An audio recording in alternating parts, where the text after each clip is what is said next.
9:02 p.m. watching Kawaki seal Naruto hit me like a gut punch.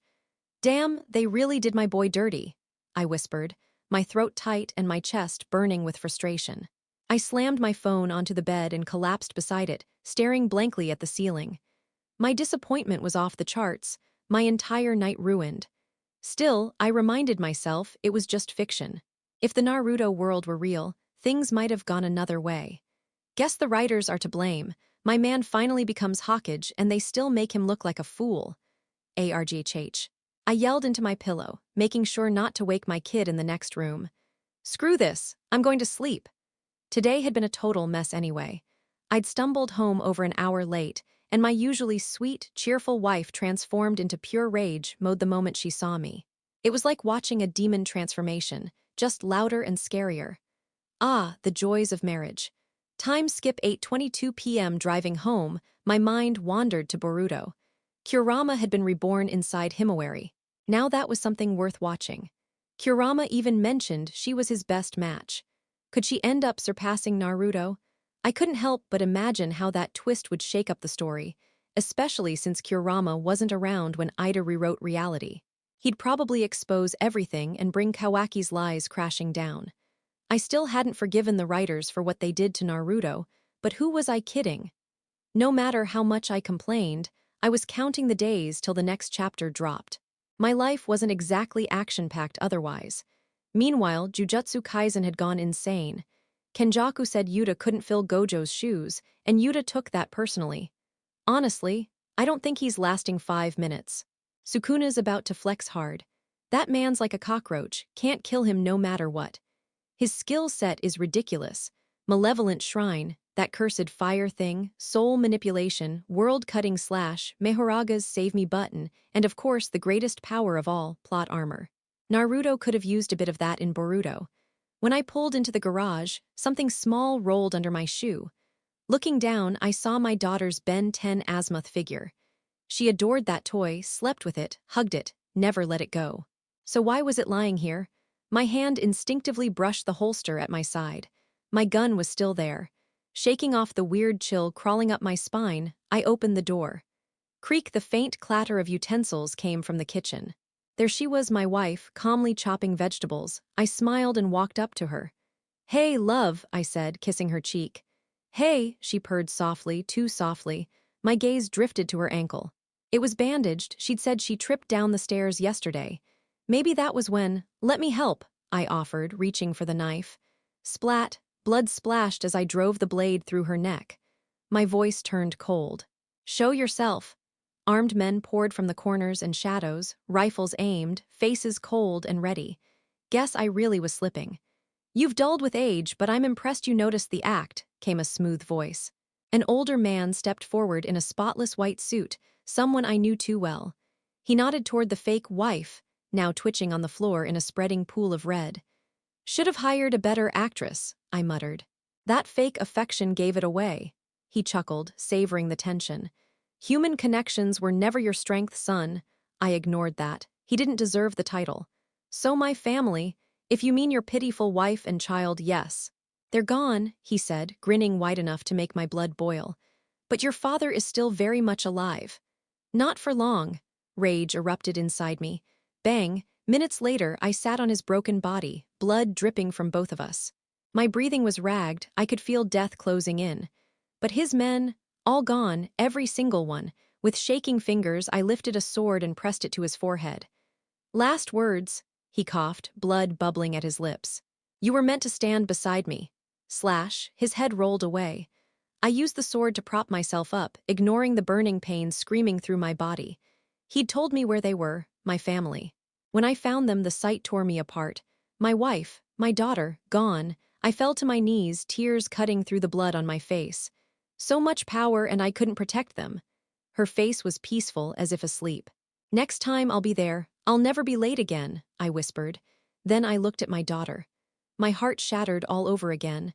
"I didn't give you enough love in this life, but I swear I'll give you everything in the next." I took a deep breath and swung the sword. Ding! Requirements met. Monitoring emotional resonance. Desire detected. World of Naruto selected. Chosen vessel, Naruto Uzumaki. Granted powers, Sukuna Ryomen's abilities. Granted intellect, Azimuth the first thinker. Note: cursed energy has been adapted into chakra. Inside a dark, warm void, Naruto's consciousness stirred. Confusion clouded his thoughts. I shouldn't exist. Memories surged, the beatings, the training, the kills, the cold lessons in cruelty. He'd been made into a weapon, but once he'd enjoyed it. The thrill of domination, the ecstasy of control. The strong devour the weak, that was his creed, until he met her, and lost everything. That old bastard, rage ignited, but his body wouldn't move. The enclosing darkness pressed against him, holding his fury hostage. Then a glowing screen appeared before his mind's eye. Name: Naruto Uzumaki identity. Reincarnator skills. Sukuna, Lord of Malevolence, Azimuth, the first thinker. Note: abilities have been modified for chakra compatibility. What the hell? It clicked. The stories he used to read, the reincarnation tales, this was just like one of them. Did I reincarnate? Then came the thought that stabbed deeper than any knife. If I'm here, could I find a way back? Could I save them? He stared at the abilities listed before him. Sukuna's power, Azimuth's genius. Did some god mistake my ranting for a wish? Maybe. But now he had the tools to rise higher than anyone ever had. With this strength, I can reach Shibai's level, or maybe even beyond. And if I do, I'll find a way to bring them back. Doubt had no place here, only purpose. I'll become the strongest, I'll return, I'll revive my family. Sorry, Naruto, he whispered inwardly. If I ever gain enough power to exist outside time, I'll set you free. Now, only one question remained. Where do I begin? He focused on the glowing words, Sukuna, Lord of Malevolence, and willed it open. Sukuna, King of Malevolence prodigy, displays unmatched brilliance across every aspect of being a shinobi. Soul Vessel, has the power to convert a body part into a cursed relic capable of inhabiting another's body. Martial Master, excels in close quarters combat with immense physical strength, precision, and lethal efficiency. Enhanced Physique, possesses monstrous power, agility, reflexes, and endurance. Strategic Genius, wields extraordinary analytical and tactical intellect, capable of instantly reading and exploiting any situation, battle, or environment. Body Shaper, can generate or modify body parts at will. Vast Chakra Reserve, born with an enormous quantity of chakra that is naturally toxic. Black Flash, a strike where chakra is applied within 0.0000000000000000000000000000001 seconds of impact, warping space and amplifying its destructive potential 2.5 times. Binding Oaths, a high-level sealing technique allowing for reality-bound contracts or exchanges of equal value, overseen by natural law itself. Shrine, grants the ability to release slicing attacks across varying distances, capable of cutting through both matter and space itself. When merged with Divine Flame, it can unleash blazing destruction. Divine Flame, by uttering open, the user can summon and control fire, shaping it into arrows for long-range attacks. 10 Shadows, allows the summoning of 10 distinct Shikigami through the manipulation of shadows, enabling concealment, storage, and battlefield control. Soul Perception, lets the user sense, perceive, and directly interact with souls. Without wasting time, he unlocked the next skill. Azimuth, the first thinker. Note: you're simply too damn intelligent. Huh. Naruto couldn't tell how long he had been staring at the two newly gained skills. What the hell just happened? Knowledge poured into his mind like a flood. Information about Sukuna and Azimuth, two completely different yet equally terrifying beings, filled every corner of his consciousness. Even with Azimuth's vast intellect, it took time to process the influx. Azimuth's mastery over souls was staggering. Despite Sukuna's lifetime of experience, Azimuth's theoretical comprehension far exceeded it. Given that Azimuth was known as the greatest mind in the Ben 10 universe, perhaps it wasn't surprising. He might not have real-world combat data, but his collective understanding of souls across species is insane. Now, how do I use this power to gain an advantage the original Naruto never had? After several moments of silence, the plan formed.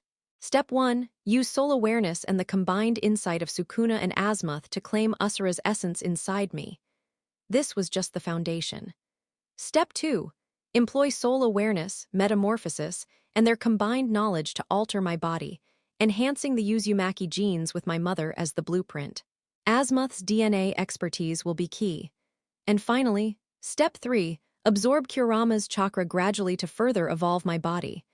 The first 2 steps were achievable, but Kurama's chakra would be tricky. Still, if he managed the Asura and Uzumaki enhancements, he could harness both powers to make it possible. Reincarnated or not, he refused to stand by and watch Abaito murder his parents. Saving them wasn't just personal, it was strategic. Their survival would strengthen him, though it might cost him his role as a Jinchuriki. That meant this was his only shot at seizing Kurama's chakra. Minato and Kushina were good people. If the story's accurate, I won't let another family get torn apart because I hesitated. He regretted not saving his father first. Maybe then he wouldn't have lost everything. No point lingering on that. He dismissed the thought and activated soul awareness, peering into his inner world. While the ability required no chakra to observe, true power demanded it. Using soul awareness to enhance something like shrine to cut souls directly, for instance, was a chakra-consuming act. All right, Asura, get ready, I'm coming for you. Even his future daughter would have been proud of that line. Within the eerie silence of his soul, Naruto took in the crimson world before him. The air reeked of iron, bones were scattered everywhere, a grim reminder of the lives he'd taken in his previous existence. His soul burned red. He stood taller, broader, different. Blood pooled at his feet, reflecting an image that wasn't quite his own. Sukuna, grown and regal, dressed in a black haori over white robes. Well, that's unexpected. Seems the Sukuna trait affects more than I thought. His eyes drifted to the shrine standing in the middle of the wasteland, the core of his domain, the heart of his cursed power. Expected or not, I've got work to do. Time to devour Asura. He closed his eyes, focusing inward. Slowly, painstakingly, he found him Asura, frozen in place, his chakra flickering weakly. What a shame! Naruto moved closer. He'd imagined an epic clash for dominance, but this was anticlimactic. No battle, no resistance. This is practically begging to be consumed. A dark thought crossed his mind. If I ever hit a wall in my growth, will I too become like him, passing myself down to the next generation for redemption? How pathetic. The insult was aimed not at Asura, but at himself. He remembered his father's words, before leaving to start a new life. You may despise me, son, but the trials I gave you made you rise above the weak. I forged you to dominate, not to blend with the herd. He clenched his fists, staring at his palms. Damn it, he's right. I became capable because of him. He took a deep breath. If turning into a monster means bringing them back, then I'll embrace it. He wouldn't die like Asura, consumed by regret, chained to an endless cycle of brotherly hatred. He opened his mouth and bit into Asura's soul. The monster was reborn. Naruto's eyes snapped open. His small body trembled with raw energy as power surged through him. Ha ha ha. It worked. He'd done it, absorbed Asura's chakra and refined his genetics to fully embody the Uzumaki lineage. Let's test this out, he thought, sending a pulse of chakra outward. The overwhelming energy made his eyes widen in delight. Perfect! Meanwhile, Kushina shuddered, feeling the intense chakra stir within her womb. Now, time to claim Kurama's leaking chakra, Naruto thought, his gaze sharp. The corrosive energy that was weakening his mother was now his target. Come to me. He siphoned the escaping chakra straight into himself, relishing the taste. Delicious! Suddenly, Kushina's knees buckled as her body weakened. What's happening? She gasped, clutching her stomach. The seal throbbed violently, radiating heat and pain she hadn't felt since the day of her sealing. Naruto immediately sensed the issue through soul awareness. Damn it! I overdid it! Drawing on the Uzumaki clan's innate healing technique and Sukuna's mastery of reversed energy flow, he redirected his chakra to stabilize her. Kushina's body relaxed, the pain vanishing even though the seal still pulsed. It shouldn't have been possible, yet she felt perfectly fine. "Nah, Naruto," she whispered softly, caressing her stomach with trembling hands. Her voice carried both awe and worry as sweat rolled down her temples. And deep inside her, Naruto smiled. One day later, the evening sunlight poured gently into Minato and Kushina's home, painting the room in shades of amber and gold. The quiet hum of tension filled the air, though it was softened by the familiar presence of friends. Minato, leaning against the doorframe, looked visibly worn but comforted as his gaze lingered on Kushina. Jirya sat on the tatami floor, unusually serious, the playful glint in his eyes replaced with thoughtful focus. "Minato, you look like you've had a rough one," Jirya remarked, his voice casual but his gaze sharp, noting every trace of exhaustion on Minato's face. Minato offered a weary grin. "Yeah, today's been hectic. The village issues are piling up. Honestly, I'm glad you're here, Jirya-sensei. I need your help handling this. I'm not in the best shape right now." Beside him, Kushina shifted uneasily, her hands resting on her rounded stomach. "The seal's gotten weaker," she said quietly, her tone steady but troubled. "I felt Naruto's chakra surge abnormally, and then part of Kyubai's chakra began flowing toward him. Ever since, the seal feels different." Jiraiya frowned and moved closer. "That's not a good sign. Let me check." He placed his hands above hers, weaving hand signs as chakra rippled from his palms. His brows furrowed deeper with every second. "The Kyubai's chakra is being siphoned off," he finally said. "You were right, the seal has definitely weakened." Kushina nodded, relief and worry battling in her expression. "But it's strange, I don't feel worse. Actually, I feel stronger. Could this be connected to Naruto?" Jiraiya's eyes widened slightly. "That's quite the theory. The kid does have extraordinary chakra reserves for an unborn child. Let's confirm it." He closed his eyes, summoning the elder toads for assistance. He intended to analyze her chakra flow using Sage Mode for a clearer reading. A puff of smoke later, Fukasaku and Shima appeared on either side of him. "Congratulations again, Kushina," Fukasaku croaked warmly. Kushina smiled faintly, tension easing at their friendly voices. "Thank you, Fukasaku-sama." Jirya quickly explained the issue, and the toads exchanged serious looks. "Let's get started, Jirya boy. No time to waste," Fukasaku said firmly. Shima nodded, and the two leapt onto Jirya's shoulders as he entered Sage Mode. After a few moments, Jirya spoke, astonished. "The reason you're feeling stronger, Kushina, is because Naruto's chakra is healing you. Constantly. He's absorbing Kyubai's energy and neutralizing its damage. That's incredible." Minato's eyes went wide. "So it's true, Naruto's drawing in the fox's chakra but protecting Kushina at the same time." Kushina's lips curved into a mix of pride and awe. "It must be an Uzumaki trait." Jirya shook his head slightly. "Partly, maybe, but this level of precision feels intentional. It's like someone is consciously directing the healing." "Could it hurt Naruto?" Minato asked, his tone tight with concern. "Too early to say," Jirya replied. "We'll have the medics check, but so far, Kushina's condition is actually improving because of it." Kushina smiled brightly. "My boy is protecting me already. He's going to be a prodigy, I can feel it." Minato chuckled softly, though worry lingered in his eyes. "I hope you're right, Kushina." She squeezed his hand gently. "Don't worry, Minato. I just know he'll be fine." Jirya leaned back, thoughts swirling. If this isn't just Uzumaki resilience, then something truly extraordinary is brewing inside that child. 2 weeks later, the sun dipped low over Konoha, casting long shadows across the lively streets as Minato and Kushina walked side by side. Despite the warmth of the day, unease clung to them.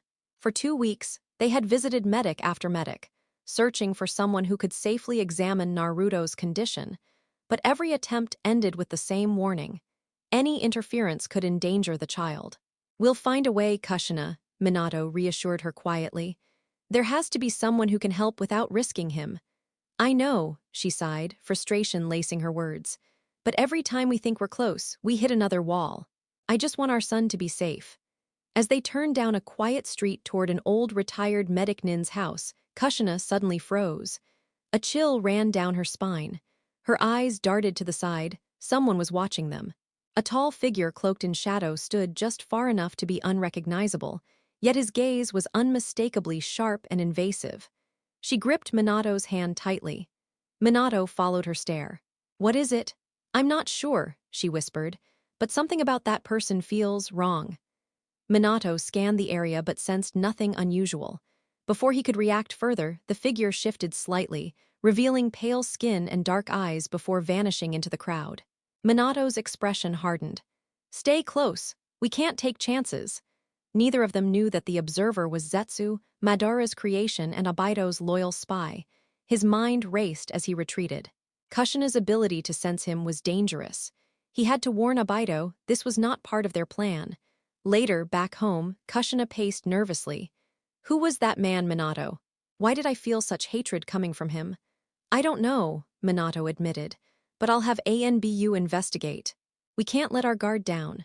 Far away, Zetsu relayed everything to Abido.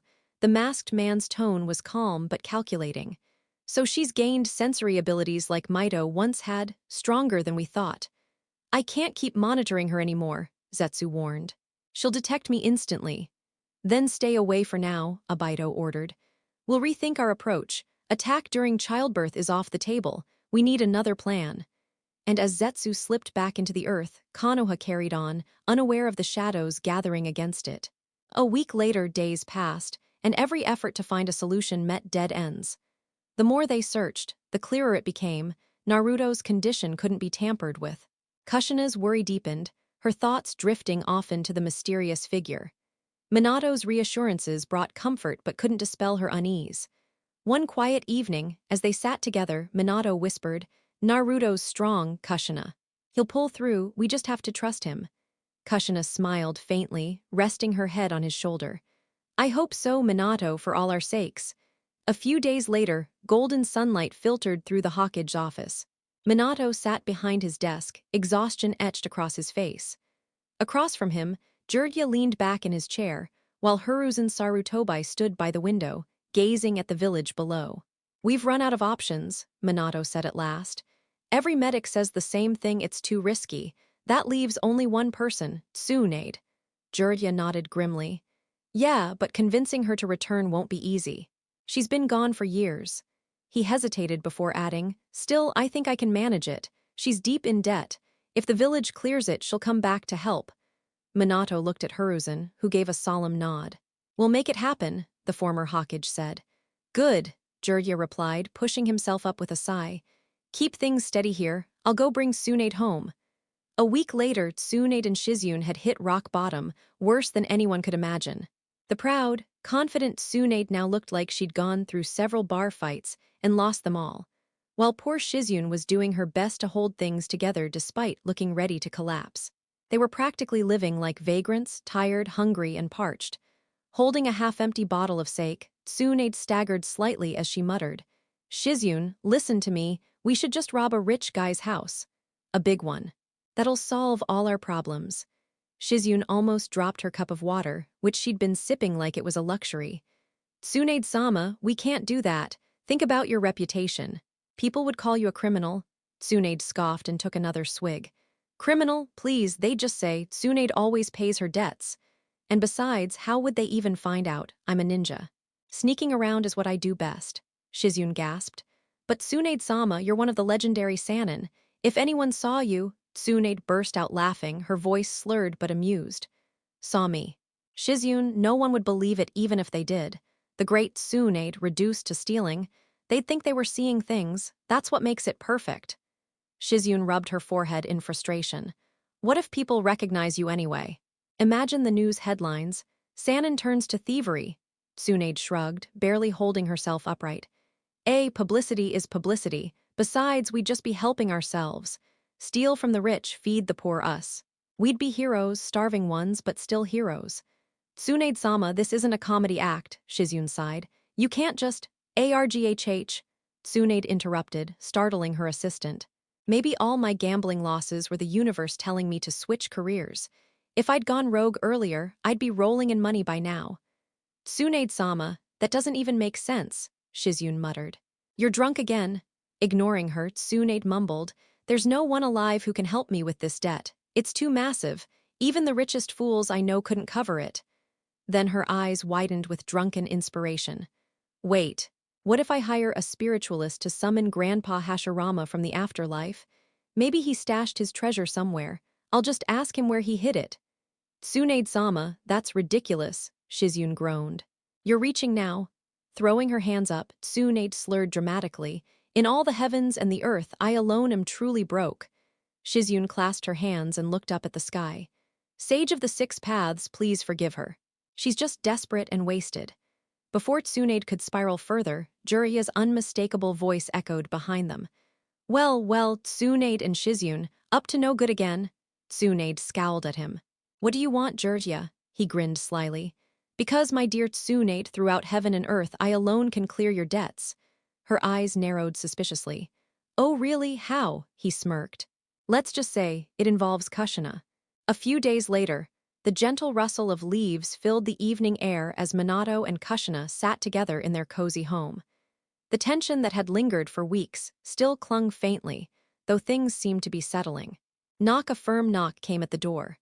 Minato opened it to find Tsunade standing there, her commanding aura filling the room. Despite her usual sternness, her eyes softened when she met Kushina's gaze. Tsunade-sama, Kushina greeted warmly. Thank you for coming. Tsunade waved her hand casually. Think nothing of it.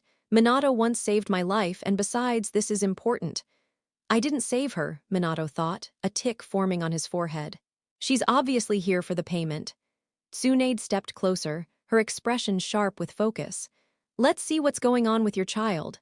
Kushina reclined as Tsunade placed her glowing hands over her abdomen. Her chakra pulsed softly, the air growing thick with concentration. After several tense moments, Tsunade spoke, eyes filled with surprise. Your baby, Naruto, has unbelievable vitality. I've never seen anything like it.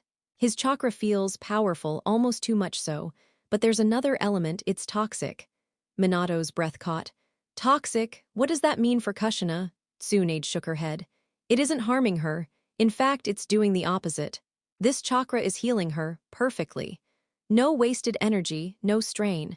It's an advanced form of medical chakra I've never encountered before.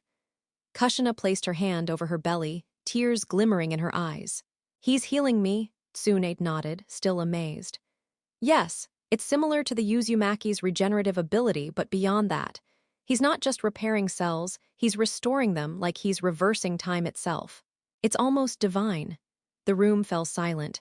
Minato's chest swelled with pride and unease. Could that ability hurt him, Tsunade? Using such power unconsciously? Tsunade paused thoughtfully. It's difficult to say. No one else can do something like this, not even me. For now, it seems harmless, but we should keep watch. What I can tell is that he's protecting Kushina instinctively. Kushina smiled through tears. Our son, he's already amazing. Minato hugged her close. Yes, and with Tsunade-sama's help, we'll make sure he stays healthy. Tsunade turned toward the door, her expression thoughtful. I'll be monitoring both of you closely.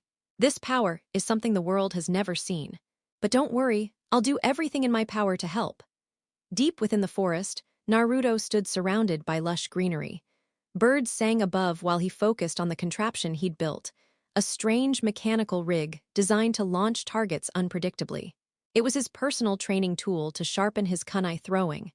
Spinning a kunai between his fingers, he narrowed his eyes and threw. The blade cut through the air and nailed a moving target perfectly. A small grin crossed his lips. Not bad, Naruto, came a familiar voice. Turning, Naruto saw his father, Minato Namikaze, watching him proudly. You're improving faster every day, Minato said with a smile. Good thing I didn't hand you the Flying Thunder God's scroll yet, or you'd probably have mastered that too. Naruto chuckled softly. Thanks, Dad, but what brings you out here? You're usually busy, something going on. The village feels different lately. Minato's face softened, a trace of sadness flickering in his eyes. He knew his son wasn't like other kids. Even as an infant, Naruto never cried for trivial reasons. He'd only make noise until someone figured out what he truly needed. That strange maturity made him seem distant, far older than his age. Well, Minato began, forcing a smile, we're actually preparing a big event.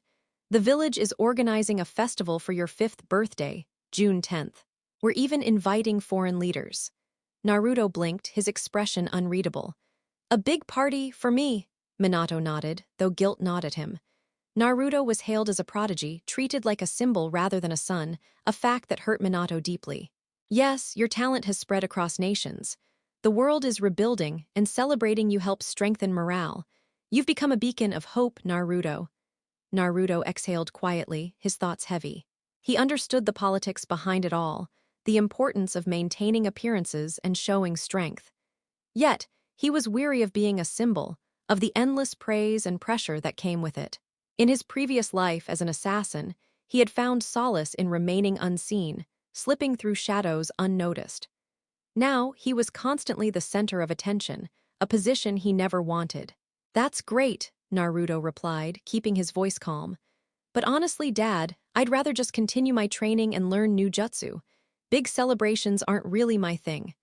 Minato gave a soft smile, though a faint ache tugged at his heart. He admired his son's dedication and focus, yet he wished Naruto could enjoy a simple childhood, one filled with laughter instead of constant discipline. "I understand, Naruto, but it's good to relax once in a while. You might meet people who can teach you something valuable." Naruto gave a slight nod, but his thoughts had already drifted elsewhere. The idea of crafting a different persona crossed his mind, a way to escape the constant admiration and live as someone other than Naruto-sama, the Hokage's genius son. It was a tempting idea, one that promised freedom. Watching Minato, Naruto felt a pang of guilt. He knew his father loved him and wanted nothing but the best, yet there was always a quiet distance between them. He appreciated Minato's support deeply, but it couldn't fill the emptiness inside. "Thanks, Dad," he said finally, forcing a faint smile. "I'll try to enjoy it." Minato's eyes softened as he ruffled Naruto's hair. "That's my boy. And remember, no matter what happens, we're proud of you." Naruto watched his father leave, the silence of the forest closing in again. Turning back to his training dummy, he launched another kunai, striking it dead center. The wooden target split apart. He sighed. Perfect accuracy gave him satisfaction, yet something inside him still felt incomplete. This wasn't enough. As he resumed practice, thoughts of the upcoming celebration lingered. It would be grand, filled with nobles and powerful figures. But to Naruto, it all felt like an elaborate game of politics. A game he wanted no part of. Creating a new persona might be my best option. I was right not to show all my power. They see my talent and intellect, but that's only a fraction of what I can do. Name, Naruto Namikaze skills. Sukuna, Lord of Malevolence, Asma, the First Thinker. Uzumaki heritage, Asura, Lord of Benevolence. The skill I gained from consuming Asura's essence will be key in building that new identity. For now, he stayed focused. Another kunai flew from his hand, striking the mark with flawless precision. Surrounded by the quiet rustling of leaves, Naruto kept training, dreaming of the day he could leave the spotlight behind and carve out a destiny of his own. "It's time to begin." Dawn broke over the Namikaze household, sunlight spilling across the tatami floors. Birds chirped outside, signaling the start of a festive day. Naruto, only 5 but carrying the soul of a man who'd lived many lives, stood before his robes, frowning. The silk felt strange on his skin, far too elegant for someone who preferred the feel of a weapon in his hand. It was a reminder of the status he never sought. The Hokage's heir and future head of the vanished Uzumaki clan. His small hands struggled with the sash around his waist. For all his brilliance, this simple task irritated him. Today was his birthday, a day that would draw leaders from every nation, but he cared little for titles or honors. The door slid open, and Kushina entered, radiant in a brilliant kimono that reflected her fiery personality. Her warm smile softened the room. "Here, sweetie, let me help," she said kindly, kneeling beside him. Her nimble fingers adjusted the cloth with practiced ease. Naruto could feel the love in every motion, a love that stirred conflicting emotions within him. He cared for her deeply, but the connection between them was strained by the remnants of his past life. "I've always imagined this day," Kushina said with a wistful smile. "Watching you grow into someone strong and kind, someone the world will look up to." Naruto looked up at her, his expression calm but thoughtful. She often blamed their distance on his maturity, never realizing it stemmed from the memories of a life long gone, a life steeped in blood, deceit, and loss. He was an assassin reborn, trapped in the body of a child. "Thank you, Mom," he said softly. Though his words were sincere, they carried the tone of someone much older than his years. Kushina paused, her gaze tender but filled with sorrow. "You don't need to thank me, Naruto. I'm your mother, it's what I'm supposed to do." Her words struck something deep inside him. He wanted to give her the love she deserved, but his old self wouldn't allow it. Pretending felt cruel, even if it made them happy. "How's he doing?" came Minato's voice from the doorway, calm and warm, yet commanding all the same. "He's almost ready," Kushina replied, glancing back at her husband. Minato's face lit up as he saw Naruto. "You look great, son. Today is an important day." Naruto nodded quietly. He respected Minato more than anyone, but even the Hokage couldn't begin to comprehend the conflict within him. Kushina tied the final knot, then leaned forward to press a gentle kiss on his forehead. "There, you're perfect. Everyone's going to be so proud." Naruto managed another small smile, hiding the emotions swirling inside. His parents deserved joy. He just wished he could give it to them freely. "No matter what happens, we'll always be proud of you," Kushina whispered, her voice trembling with warmth. Naruto's throat tightened. He wished he could be that carefree boy they wanted, but his heart belonged to shadows and strategies far beyond his years. "Thank you, Mom, Dad," he said softly. Minato rested a firm hand on his shoulder. "We'll always be with you, Naruto." With one last deep breath, Naruto stepped out, ready to face the gathering that awaited him. Behind him, his parents watched with love and pride, unaware of the storm quietly forming within their son. The sun climbed over the village, bathing Konoha in golden light. Laughter and anticipation filled the air, but a quiet unease settled over the Namikaze home. The grand hall shimmered with life, silks, lanterns, and dignitaries from every land. Naruto stood at the entrance beside his parents, feeling the weight of 100 gazes. He was the Hokage's heir, the future of Konoha, and everyone expected greatness from him. Kushina and Minato flanked him, proud yet protective. They had raised him for moments like this, to stand tall before the world. "Let's see what these people are planning," Naruto thought, scanning the crowd. Little did he know, this day would be the start of something far darker than celebration. Let's see what kind of game they're playing. And soon, that game would be written in blood. Before Naruto and his family arrived at the Grand Hall, the hall itself was magnificent, vaulted ceilings draped in silk, chandeliers flickering like constellations overhead. The polished floors mirrored the brilliance of the guests who filled the room. Around a lavish table sat the daimyo of several nations, exchanging formal pleasantries with carefully hidden rivalries beneath their smiles.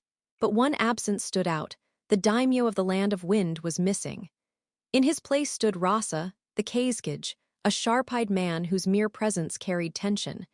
It was a rare breach of tradition, but also a statement. The alliance between the Land of Wind and the Land of Fire was unlike any other. Rasa's stoic composure and keen gaze contrasted sharply with the diplomatic politeness of the other lords. The daimyo of the Land of Fire occupied the head seat at the long table, a place reserved for the most prestigious guest, a fitting position given his nation's flourishing state.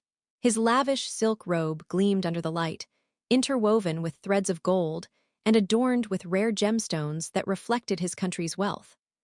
The servants who surrounded him carried themselves with quiet dignity, their immaculate attire subtly marked with the symbols of the Fire Nation's prosperity. In contrast, the other daimyo and their attendants reflected the uneven wealth among the great nations. The daimyo of the Land of Lightning wore robes that were refined, yet notably less extravagant. The cloth was modest, the embroidery simpler, and though his servants were well presented, their garments bore faint signs of mending and use. The Land of Earth's daimyo appeared even more austere. His robe, made from sturdy fabric, served practicality rather than luxury. His attendants were efficient but plainly dressed, their uniforms free of embellishment. The daimyo of the Land of Water, while maintaining an air of dignity, could not conceal the frayed seams of his once splendid attire, a silent testament to the hardships afflicting his homeland. As the evening unfolded, conversation between the daimyo revealed their underlying attitudes. The Fire daimyo spoke with the self-assurance of one accustomed to dominance, his tone often dismissive of the difficulties faced by others. Envious glances and forced smiles passed between the rest, veiling their bitterness. "The Land of Fire has been blessed," he declared, his words laced with arrogance. "Our resources have ensured prosperity, even through trying times." The Water daimyo's lips curved into a strained smile. "Truly remarkable. We can only hope to follow such an example." The Earth daimyo's voice was cold, edged with contempt. "Not every land is so fortunate. Some of us must work with what little we have." Throughout it all, Rasa, the Kazekage, remained silent, an observer among politicians. As a military leader rather than a ruler, he had little interest in their petty rivalries. His focus stayed on his mission, to safeguard the Land of Wind's position and its future. As the banquet continued, the fire daimyo basked in attention. The others, though seething with envy, fed his ego with hollow compliments.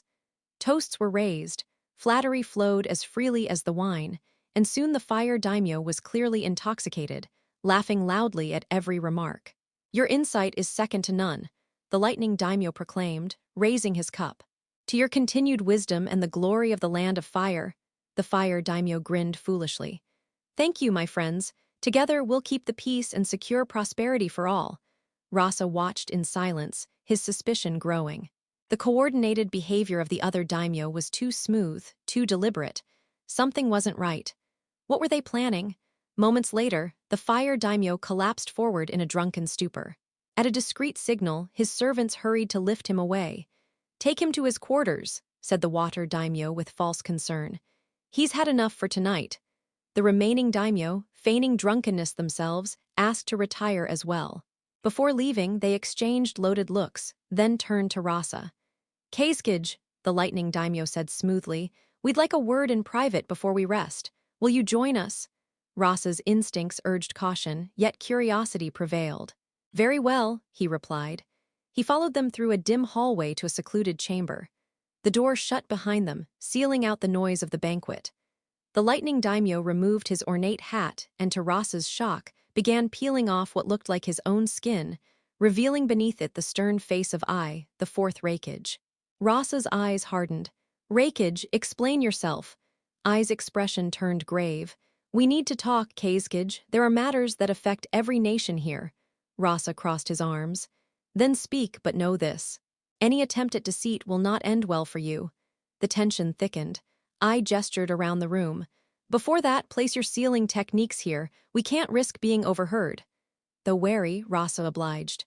His fingers traced complex patterns as he placed seals at key points around the room. Chakra surged faintly as the barrier took hold, enclosing them in complete privacy. When he finished, he faced them again. "The seals are set. Now what is this truly about? A plot against Konoha, perhaps?" Ai's lips twitched into a faint grin. "Exactly, and we're not the only ones involved." The other daimyo dropped their disguises, and before Rasa stood the Tsuchikage, Anoki, and the Mizukage, Yagura. Anoki stepped forward, fury dark in his eyes. "I've never forgotten how Minato Namikaze decimated my army, 1,000 shinobi gone in a single battle. That humiliation still burns." Yagura's tone was colder still. "For too long, the land of fire has dictated the world's fate. Tell me, Rasa, aren't you tired of their arrogance?" I nodded firmly. "Their dominance ends now. Together we can shatter their hold and create a new balance of power." Rasa regarded them impassively, concealing his interest. "And what would the land of wind gain from joining this alliance?" The cage exchanged glances. Yagura retrieved a rolled map from his robes and spread it across the table, offering Rasa a pen. "Name your share. How much of the Fire Nation's territory do you desire?" Rasa's eyes flickered with intrigue. Slowly, he drew borders across the map, marking territories he sought. The others watched, satisfaction gleaming in their eyes. When he finished, silence filled the room. I leaned forward. "So, Keizkij, do we have an agreement?" Rasa studied the map, then the faces of the gathered cage. He could sense the weight of what they were about to set in motion, a change that would shake the entire shinobi world. Finally, he spoke in an even tone. "Our goals align. But remember this, the land of wind serves no master. We act for our own sake." I inclined his head respectfully. "Then we understand each other. Together we'll remake the world." As their meeting continued, Rasa felt both anticipation and unease. The road ahead would be perilous, but the promise of power was irresistible. Far from the chamber, the sun dipped below the horizon. In the Fire Capital's grand hall, Naruto arrived with his parents, Minato and Kushina, just in time for the evening ceremony marking his birthday. The celebration had lasted all day, and the lively mood followed them into the hall, though one notable figure was absent: the fire daimyo himself. Inside, banners shimmered under the lanterns. Among the gathered dignitaries stood the daimyo of lightning, water, and earth, and Rasa, the Keizkij, attending as a trusted ally of the Fire Nation. Naruto's eyes met the lightning daimyo's, a chill running down his spine. Something about that gaze felt wrong. The earth daimyo's glare held open hatred, the kind that stemmed from old war wounds. The water daimyo's presence was different, subdued, almost hollow, as though he weren't truly there. Naruto, remembering tales of Yagura's mind control, stayed wary. Sensing the tension, Minato smiled lightly. "Come now, everyone. We're here to strengthen ties, not to stare daggers at one another." The meeting was private, no elders, no council, only the most important figures. The Grand Hall's closeness to the fire capital made it the perfect stage for delicate diplomacy and for secrets that could shape the future of nations. Suddenly, a ripple of distortion swept through the atmosphere. Naruto and Kushina instantly picked it up, their sharp senses detecting the disturbance. Minato, always alert, felt it too. Before either Kushina or Naruto could move, Minato had already spun around, his kunai flashing toward the intruder's throat. To his shock, the blade sliced through nothing but air, as if the enemy's body wasn't truly there. Space twisted unnaturally, and a masked figure emerged from the distortion, pulling all three of them toward the vortex of his eye. Acting on instinct, Minato warped himself away using his teleportation technique, but Kushina and Naruto were caught in the pull and vanished into the swirling void. The masked man's low chuckle echoed with venom. "Quick as ever," he murmured. Turning toward the assembled cage, he sneered, "This is what you wanted, isn't it? Take care of him, I'll deal with the Jinchuriki." Rasa stepped forward, uncertainty flickering in his gaze. And Naruto, the masked man's lone eye gleamed under his mask. He tilted his head toward the rakeage. "He's already been sent beyond the land of fire, just as I requested." The rakeage smirked. "Then let's get started." Kushina's Kushina Uzumaki regained consciousness in a thick forest, where moonlight filtered weakly through the canopy. Her thoughts whirled the attack, the masked man, and the worst part, her son was gone. Fury blazed inside her chest, hot and violent. "That bastard," she hissed through gritted teeth. "I'll tear him apart." As though summoned by her hatred, the masked man materialized before her, his presence dark and suffocating. His mocking tones sliced through the silence. "Lost something, Jinchuriki?" "You!" Kushina's anger exploded. Golden chains shot from her back, streaking toward him with deadly precision, only to pass straight through his form like smoke. He chuckled, amused. "You should know that won't touch me." Undaunted, Kushina blurred forward, her speed amplified by chakra. She aimed a devastating punch at his mask, but the man sidestepped effortlessly, countering with a vicious roundhouse kick that slammed into her midsection. The impact hurled her backward into a tree, splintering its trunk. "Pathetic," he taunted, swinging his Kusarigama. With a swift flick, he sent the sickle flying toward her, its chain clinking ominously. Reacting fast, Kushina twisted midair, letting the blade narrowly graze past. She landed, crouched and steady. "Running away already?" the man jeered. Kushina studied him coldly. He was confident, too confident. And arrogance meant mistakes. "Argh," she roared and unleashed another wave of chains, each one splitting into smaller tendrils that darted through the air like golden serpents. The masked man weaved through them, flickering in and out of existence. "You're getting reckless, Jinchuriki," he mocked, dodging another strike. "You won't land a hit that way." But Kushina wasn't acting blindly. Each movement tested a theory. She'd noticed something strange whenever her attacks phased through him. It wasn't just intangibility. He was shifting parts of himself into another space. Another dimension. Drawing from her husband's teachings in space-time ninjutsu, she pieced it together.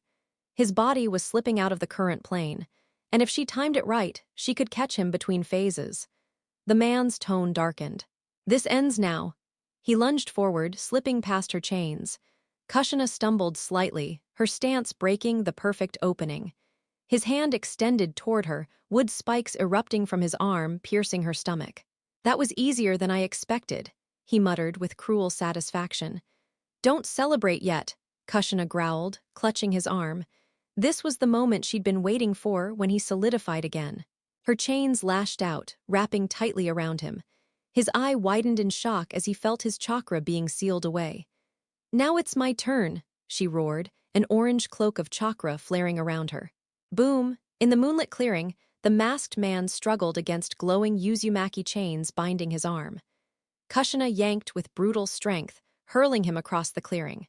He slammed into the ground, dirt and leaves erupting around him. Before he could rise, the chain cracked like a whip. Snap! He was ripped from the ground and smashed against a tree. The masked man tried to phase out, but Kushina's chains burned brighter, locking him in place. "You're not slipping away again," she shouted, slamming him repeatedly into the ground and trees, each impact shaking the forest. Snarling in pain, the man made a desperate move. He severed his bound arm to escape. But Kushina was already charging, her chakra cloak radiating immense power.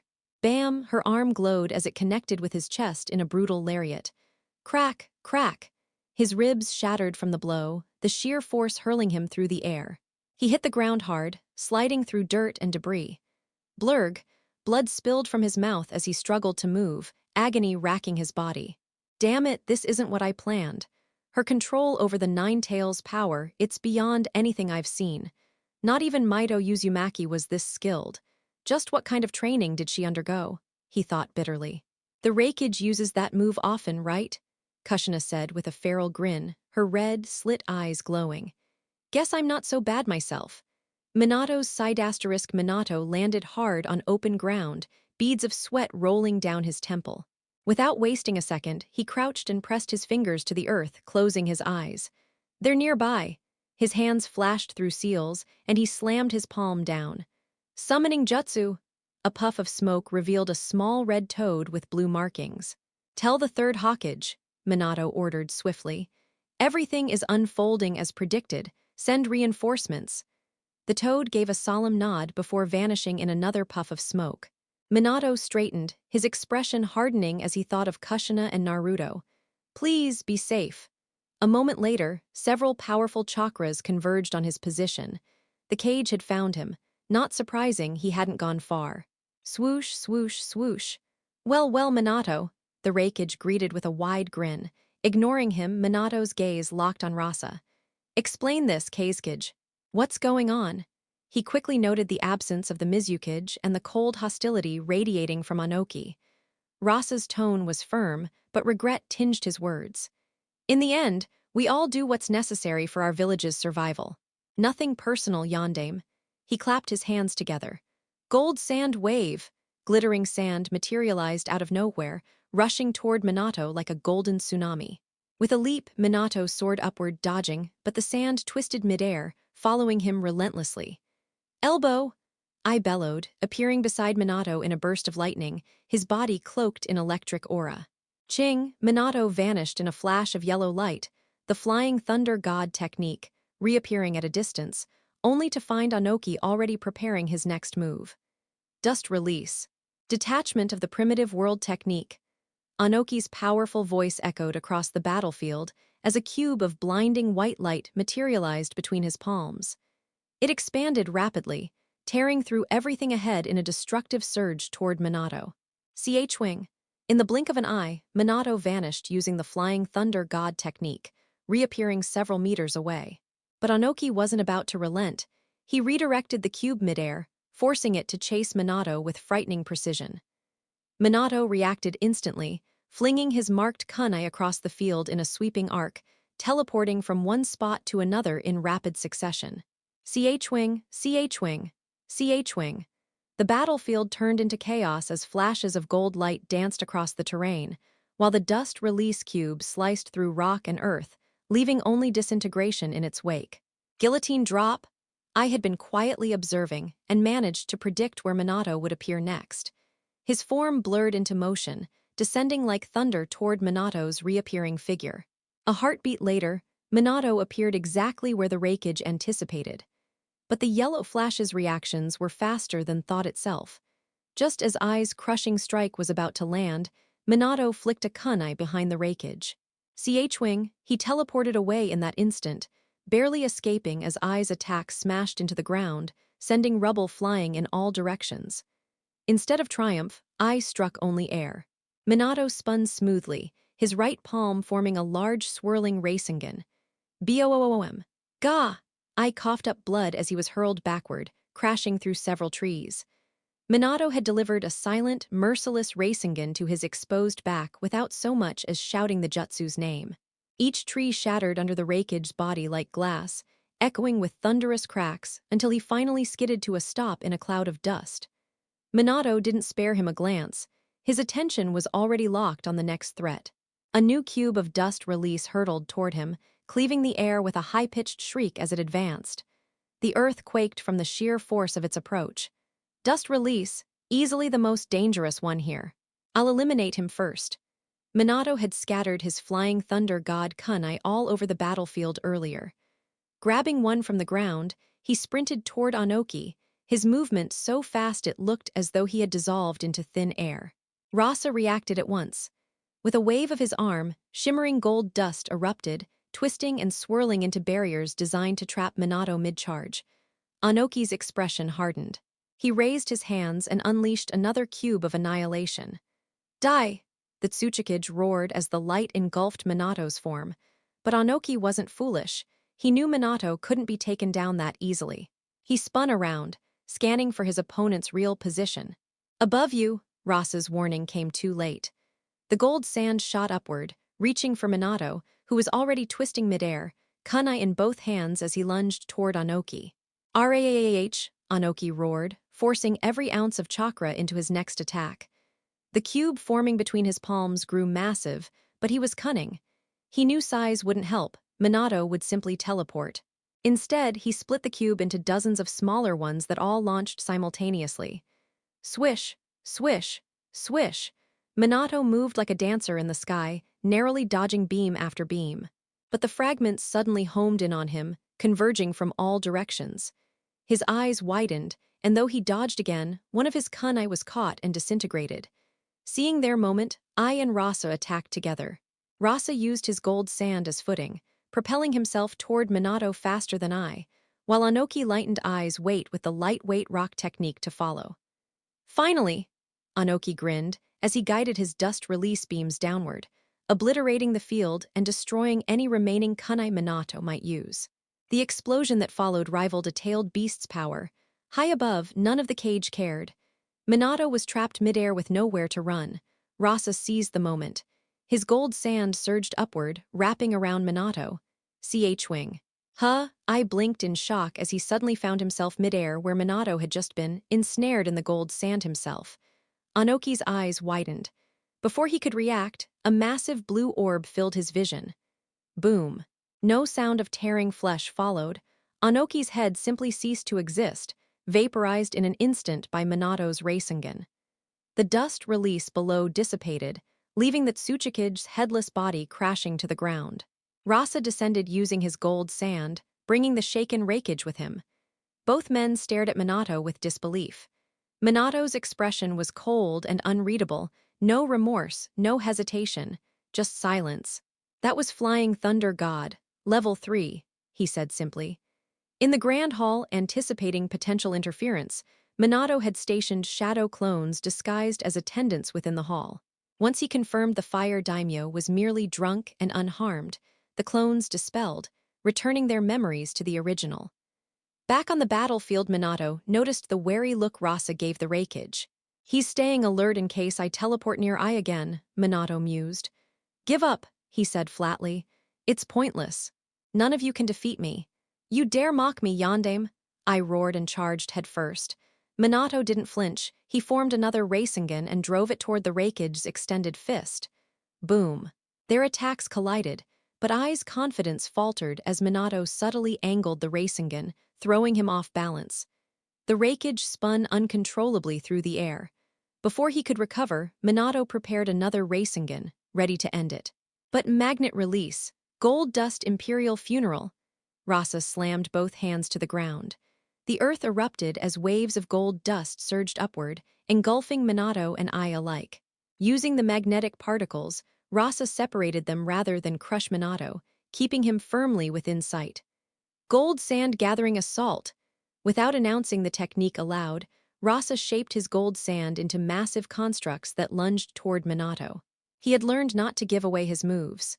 Meanwhile, Ai, his arm mangled and trembling, gritted his teeth and tore off his cloak to wrap the wound. I can't win this without B. We'll all die here if he doesn't come. Summoning with one hand was risky, but as a cage, he'd mastered the control. Despite the pain, he formed the necessary seals, his chakra flow trembling but steady. Finally, he completed it. Summoning jutsu! A puff of smoke erupted, and Killer Bee appeared mid-squat, staring blankly at his brother. "Brathia, what's going on?" Across the battlefield, Minato hurled another dozen kunai, scattering them across the ravaged terrain. Rasa attacked relentlessly with his sand constructs, but Minato evaded every strike with flawless teleportation. Then, in one precise motion, Minato launched a kunai directly at Rasa. It sliced through the air, weaving between sand barriers, grazing Rasa's cheek before landing softly behind him. A thin trail of blood trickled down Rasa's face as Minato prepared to teleport. But before he could strike, an immense chakra signature flooded the area, a presence so overwhelming it made even Minato pause. His eyes narrowed in recognition. "That chakra, no, it can't be." A colossal silhouette loomed in the distance, the unmistakable form of the Eight Tails. "I didn't expect him to appear here. Damn it, if B's here, finding Naruto just got a lot harder."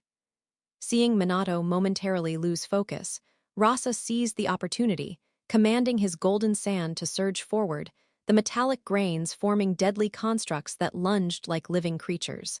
Minato leapt back, narrowly evading the incoming assault. "I can't afford to lose focus now." "ORAH!" A familiar roar erupted from behind, none other than the Eight Tails himself. Feeling the surge of immense chakra gathering behind him, Minato reacted instantly, teleporting away in a flash of light. Boom! A tailed beast bomb detonated where he had just stood, shaking the earth and blowing away what little remained of the forest from Anoki's earlier attack. "We just dropped a bomb, yeah, that was raw, now let's show them our skills, we're the best by far." Throwing fists, moving slick, feeling the flow, they gotta know who's running this show. "Before we fire another beastly blast, let's dance in battle, hit 'em fast. Show 'em, Juki, what we can do tonight, we're the kings of the ring, ruling the fight." "Oh yeah," Killer Bee rapped energetically, his arms moving rhythmically as he flashed the horn sign, reverting back to human form. Minato blinked, completely lost as to what Bee was trying to accomplish. Bee's chakra flared violently, a crimson aura bursting around him as partial transformation began, massive, shadowy tentacles sprouting behind him. Minato's eyes narrowed, his stance tightened. Bee, however, wasn't exactly battle-ready. He'd been mid-bathroom break when summoned, leaving his swords behind. With a thunderous roar, he lunged, tentacles snapping like whips as they tore through the air. Minato vanished in an instant, teleporting away as the tentacles crashed into the ground, carving deep fissures. He reappeared behind Bee, hurling a kunai straight at his back, but Bee spun around effortlessly, batting it aside with a tentacle. "Nice try, but I'm too fly for that." Minato darted around the battlefield in rapid bursts of light, reappearing momentarily to strike with precise kunai attacks, each one narrowly dodged or deflected by Bee's relentless counterstrikes. Their clash was a blur of motion, too fast for any ordinary eye to follow. Even compared to the other cage, Bee was far tougher, a perfect Jinchuriki with control and stamina that rivaled any shinobi alive. Rasa and I, who were preparing to join the fray, froze in place, observing instead. They wanted to save their strength for the right moment. The memory of Anoki's quiet, almost effortless death still haunted them, the most seasoned cage, gone without a sound. Neither had the speed to match Minato, nor the endurance to keep up with Bee. Caution turned to hesitation. Fear whispered that they might be next, but Ai's patience snapped. Veins bulged on his forehead as he watched his brother fool around. "Bee, quit playing and go full 8 tails," he roared, voice trembling with rage. "Ah, right. No more time to waste. Transformuu." Bee struck a pose like a Power Ranger before exploding into the full form of the Eight Tails, charging another tailed beast bomb and launching it straight at Minato. Too close, Minato thought, but his face remained calm. "Wing, damn it," I yelled. Once again he'd been switched with Minato. Boom. "Sorry, Bratha," Bee shouted. It was a smaller, faster bomb, purposely weakened so it wouldn't harm Ai. Still, Bee stayed locked on Minato. Rasa, realizing the odds were shifting, quietly began to retreat. He knew Minato wasn't reckless. Reinforcements from Konoha were probably already en route. But as he turned, a hand clamped onto his shoulder. He spun around, only to see the masked man again. But this time, he looked half dead. His robe hung in tatters, his torso exposed, bones visibly protruding beneath discolored skin. One arm was completely gone. What happened to you? Rasa demanded, shocked. No time to explain, the masked man rasped. We have to leave. Konoha's forces are almost here. Rasa nodded. I'll alert the Reikage. No need, I can reach him. Your sand will only alert Minato. Moments later, after relaying the situation, the masked man appeared behind the Eight Tails. Revert, we're repositioning now, I bellowed. B fired off several tailed beast bombs in rapid succession to cover their retreat, reverting midair. Bratha, you could just say we're running away, you know, B quipped while falling. I smacked him hard upon landing. Shut up, the masked man began his teleportation jutsu, but Minato suddenly materialized before them, halting the process. B instantly half-transformed again, preparing another blast. Minato raised his hand. Just as the orb of destruction formed, he warped it away with a flick. Boom, the explosion echoed far in the distance. I'm not here to fight, Minato said evenly. I just want to speak with the Reikage. Turning to Ai, he continued, You know I can switch places with you, right? I can do it with anything or anyone. You can leave, but I'll still have you as my hostage. Bring back my son, or I'll teleport you into the sun. And when I'm done with you, I'll visit your village personally, and send every last one of you to orbit. The masked man resumed teleportation, regretting he'd ever paused. Ai's body twisted violently as he was pulled into the warp, his fury burning in his eyes. You damn yellow-haired demon. Later, after delivering the cage back to their villages and agreeing to regroup soon, Reikage's office, Ai immediately began shouting orders. I don't care if I'm thrown into the sun, we'll crush him. Ready the scientists, the sealing teams, tear Yondame's brat apart and rebuild him piece by piece. Wake our sleeper agents. Capture the beasts. Weaponize the boy, Mabui flinched. Sir, we don't actually have cloning technology yet. Ai's anger spiked. Then make it, the future of this village depends on it. Lord Reikage, she stammered. There's another problem. What now? We don't have the kid.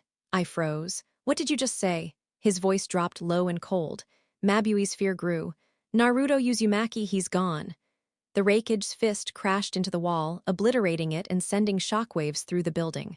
Through the massive hole, he saw the entire village below, crowds gathering, alarmed by the noise. He didn't care. Rage consumed him. 600 of our best sensor nin, trained to track anyone, were guarding that brat. You mean to tell me they couldn't stop one 5-year-old boy? That's not it, Lord Reikage. He grabbed her shoulders, voice like ice. Then say it. Tell me what really happened. Her lips trembled. All 600 shinobi stationed to secure Naruto, they're dead. What? They were all cut to pieces.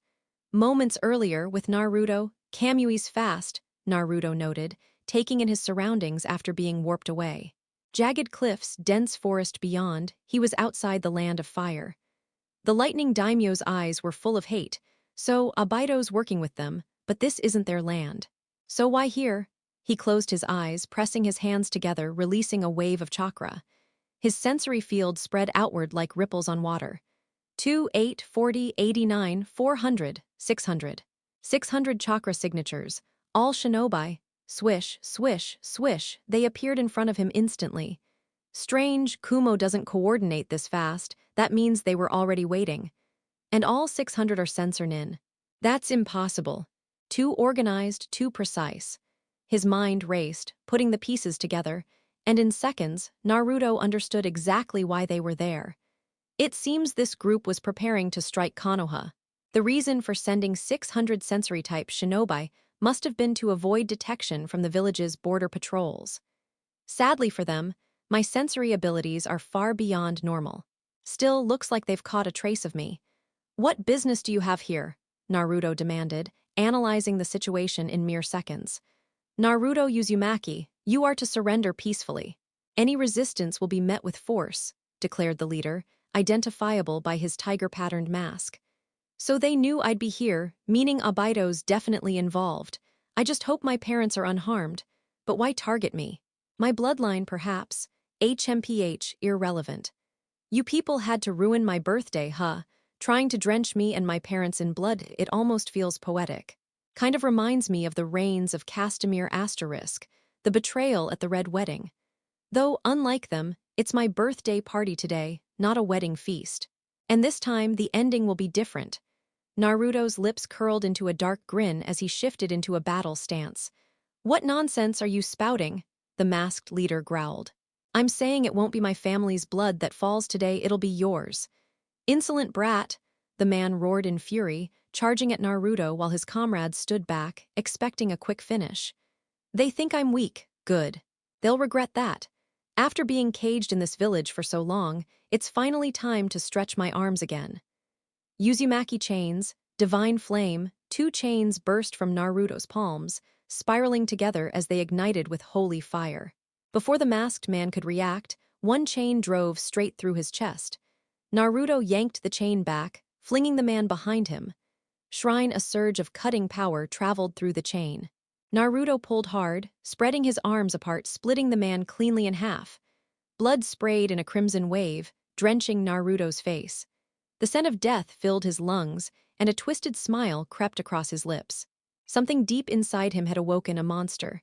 "Come on then, let's see who bleeds first," he shouted, rushing headlong into the crowd. Shrine, slash, spurt. "What is that jutsu?" one assassin yelled as Naruto carved through them like paper. "Keep your distance. Overwhelm him with everything you've got." No one knew who gave the order, but they all obeyed instantly. Lightning release, wave of inspiration. Lightning release, thunderclap arrow. Shinobi scattered backward, launching waves of lightning that tore through the air. Naruto dodged with ease, though he could tell he was being pushed. Every swing of his blade drew blood, but he knew the truth. He was burning through chakra fast. "This isn't good. If I keep this up, I'll run dry before I kill them all. Damn this kid's body." Though his strength had grown from absorbing Kurama's chakra, his small frame hadn't yet matured enough to handle its full power. His attacks were limited, his condition far from ideal. Lightning release, thunderstorm barrage. Naruto flipped aside from another barrage, irritation building as the enemy widened the gap. Individually they're weak, but together they're troublesome. The smart move would be to retreat. He gritted his teeth. "But that's what losers do," he screamed at himself, grinning wildly. Hatred for weakness was carved into his very soul, a legacy from another life. Has the brat lost it? Must have cost him dearly to use those strange, seal-less jutsu. Now, fire everything you've got. Lightning release. Lightning snake. Fire release, dragon bomb jutsu. Fire release, phoenix sage fire. Wind release, great breakthrough. Lightning release, lightning ball. Lightning release, electromagnetic murder. Naruto vaulted high into the air, dodging the explosive onslaught. But the combination of techniques merged, strengthening into a massive surge of destruction. Thinking fast, Naruto formed a shadow shape with his hand. 10 shadows. Divine dog, the spectral hounds appeared beneath him, giving him a platform to leap even higher. With a soft growl, he dismissed them and brought his hands together into a deadly madra. "If the body isn't strong enough, I'll make it stronger by force." Sukuna's strength had never been about cursed energy. It was his mastery of binding vows that made him unstoppable. Lord of Malevolence, Sukuna, that was his true power. Domain expansion, malevolent shrine. Naruto laughed as crimson chains erupted from his back. They spread out, enclosing the battlefield. The air warped, growing heavy and suffocating. The earth blackened and cracked, dripping with blood-red light. Behind Naruto, a shrine rose, decorated with horns and skulls, exuding a dreadful aura. The shinobi froze, terror seizing their hearts. What is this? This can't be real." Naruto shouldn't have had enough chakra to form a domain at all. But he used a binding vow, channeling his Uzumaki chains into a structure capable of housing it. In exchange, he could only use the chains within its bounds. Desperate, the shinobi unleashed everything they had.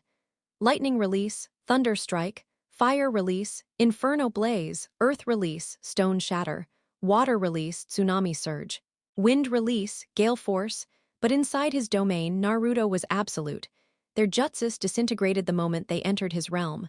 Lightning fizzled into sparks. Fire snuffed out in silence. Earth crumbled to sand. Water turned to steam. Wind fell still. Their combined might was meaningless.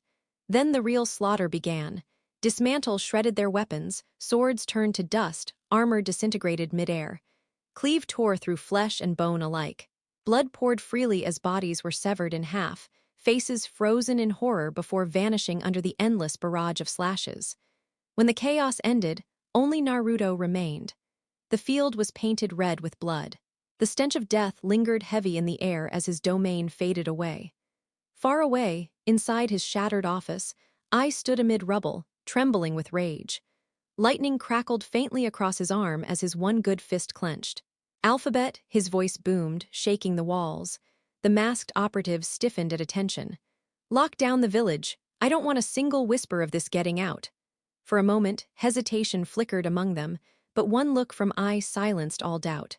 His gaze sharpened, and he stepped forward with a menacing air. Now, he barked, his voice carrying a dangerous edge.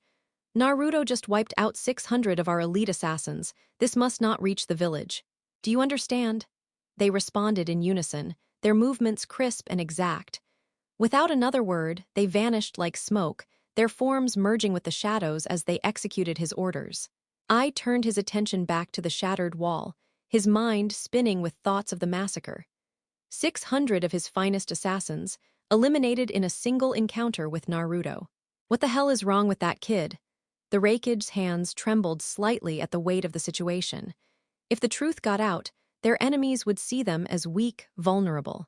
It could spark attacks, invasions, and undo all the power he had painstakingly built. He needed a strategy, something to contain the fallout and keep Kumo secure. Ai's eyes hardened with grim determination. He would find Naruto and make him pay for this.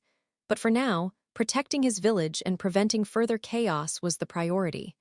How do I even deal with that yellow-haired brat now? Will he even believe it? If I were him, I wouldn't. I thought of Minato. He knew that with Naruto under his control, even the unpredictable Minato would have hesitated to ensure his child's safety. Ai's hand moved to his back. And that damned mark he put on me. Over the years since Naruto's birth, Minato had perfected his flying Raijin technique, making the mark almost invisible. I don't know how much time I have before Minato loses his patience. I need to locate and remove this mark immediately. Turning to Mabui, he said, "Gather the Fuinjutsu specialists. Minato placed a flying thunder god mark on me, and it must be removed."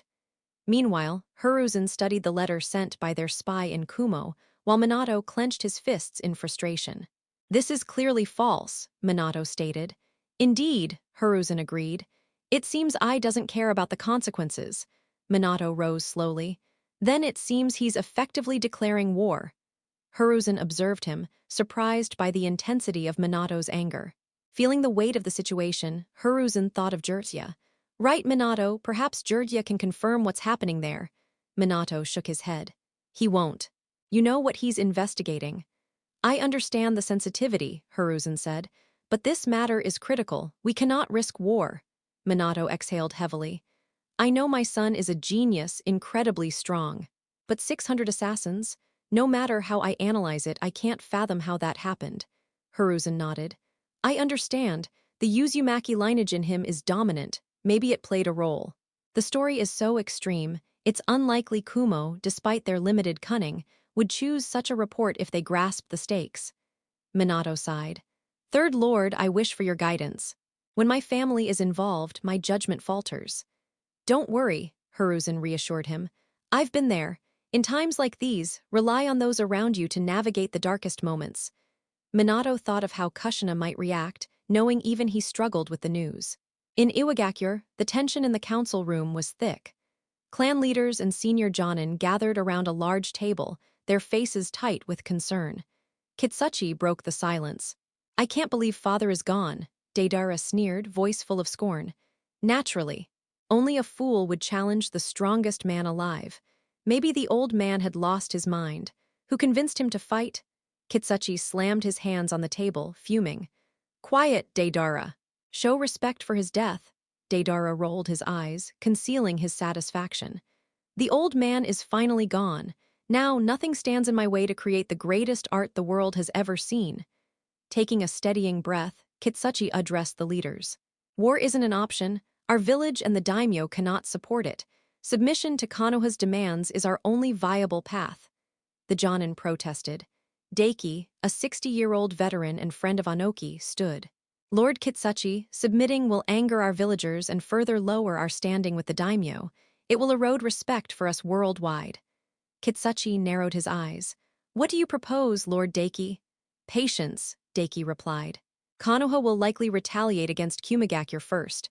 Let's observe and act accordingly. Kitsuchi considered his words, then nodded. Very well, we wait. Kuretsuchi, in the building housing the stone monument, polished the stone as her grandfather had taught her. Tears streaked her cheeks, yet she continued, hoping her actions could summon him back. Polish that stone well, Kuretsuchi. I'll inspect it when I return. If it isn't shining, you'll be punished. Ha ha ha, her grandfather's laughter echoed in her memory. She scrubbed harder, hands raw and bleeding. Since hearing of his death, she had labored endlessly. Liars, Grandpa said he'd return, if I polished this well enough. He'll come back, I know he will. Death, war, envy, and hatred. These are the roots of conflict. People fight endlessly, convinced of their righteousness. They call the world cruel to justify their actions, fully aware of their contribution to its cruelty. Yet they are trapped in a cycle of hatred, unable to escape.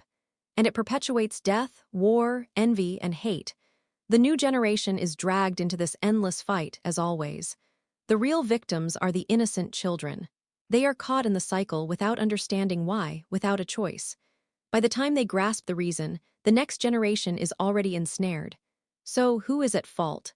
After Naruto kills the 600 assassins, Naruto ran his hands from his head down to his neck, pressing hard. Blood trickled, staining his clothes. He wiped his palms on his shirt and surveyed the carnage.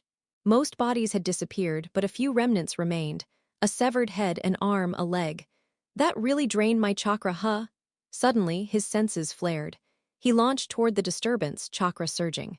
Found you, little spy, Naruto grinned at the white Zetsu. Zetsu squeaked as Naruto seized him by the neck. How did you find me? Naruto smiled innocently, then sliced him in half instantly. Now what? Naruto thought, scanning the scene. He had just annihilated 600 key Kumo members. I can't just act like this never happened. They'll never forgive it. Looking up, he saw eagles circling, not ordinary eagles. Too much chakra. Father said Kumo uses eagles as scouts. They probably know already. He crouched, resting his chin on his hand. Father's stronger than in canon. Mother, she has the 9 tails. She'll be fine if she uses it wisely. He surveyed the area. The problem, I can't explain this. My intelligence won't save me. Options, stay hidden and wait to be found. Shadow powers help, but I'd probably get lost. After this stunt, Abido will target me. No, he definitely will. And I'm 5 years old. No matter my smarts, they won't believe me. Even if I explain, my parents are like everyone else. They rationalize reality. They won't go, Naruto, we trust you. Go on your side quests alone at 5 in this brutal world. Brilliant plan, that's insane. If I stay, I need a story. Maybe say I can see the future, but they're top-tier shinobi. They'll catch the holes. Already screwed the narrative, dead end. Another approach is to claim I can glimpse the past, assert that I'm Asura's reincarnation, and expose Hashirama's involvement. But that would ruin my plan. Showing off my wood style and the other Asura-linked abilities would draw far too much attention. Dealing with external threats is already exhausting. Adding Danzo and Orochimaru to the mix would drive me over the edge. Even Hiruzen, I can't trust him. Father places far too much faith in him, and I can't gamble on that. In this world, I can't assume anyone is truly on my side. Once they realize the extent of my powers, they'll lock me away in the village and weaponize me. I can't allow that. My ambitions are larger than this. If I get trapped by the village's petty conflicts and desires, I'll never see my family again. Another option is to run. This has plenty of advantages. I'd gain freedom and do as I please. Sure, I'd lose my parents' backing. They're arguably the strongest in the world if you overlook that parasite from Kaguya's era. And he needs to be factored in too. This isn't a fairy tale, this is reality. Who knows if Ishiki might appear before Kaguya even takes action. Well, I'll handle that when the time comes. For now, the only aid my parents could give is their jutsu, and I don't need them. With my intellect, I could fashion bombs capable of destroying entire planets from mere scraps. Who knows what could be accomplished when combined with Fuinjutsu? Knowing Father, he might take hostages to force me back. If I refuse, it could spark a global conflict, and I refuse to be responsible for innocent lives being lost. Should I fake my death? No, Zetsu has already seen me. If I'm not mistaken, he can relay information through his roots. Abaito might already know what's happening. The only viable path is to leave the village on my own, officially informing them. It will break my parents' hearts. They'll blame themselves forever. They are good people and don't deserve this. But the toughest choices demand the strongest resolve. Black Zetsu crashes onto the floor, slipping through the ceiling as he falls. Abaito, tending to the injuries inflicted on him, glances over at the noise. His hands work meticulously on his chest, realigning bones with careful precision. Kushina certainly did a number on him. What happened? Where's the other one? Black Zetsu pants, sweat running down his forehead. That Naruto kid. I think he shares Kushina's abilities. He sensed us. I barely escaped. Had he been a fraction quicker, he'd have caught me too. What in the infinite Tsukuyomi's depths is wrong with this cursed Uzumaki bloodline? Abaito growls, crimson eyes blazing with frustration. Suddenly, all of them can sense Zetsu. They're like constant thorns in my side. But how did that brat take advantage? Were the assassins even stationed nearby? Black Zetsu swallows hard at the memory.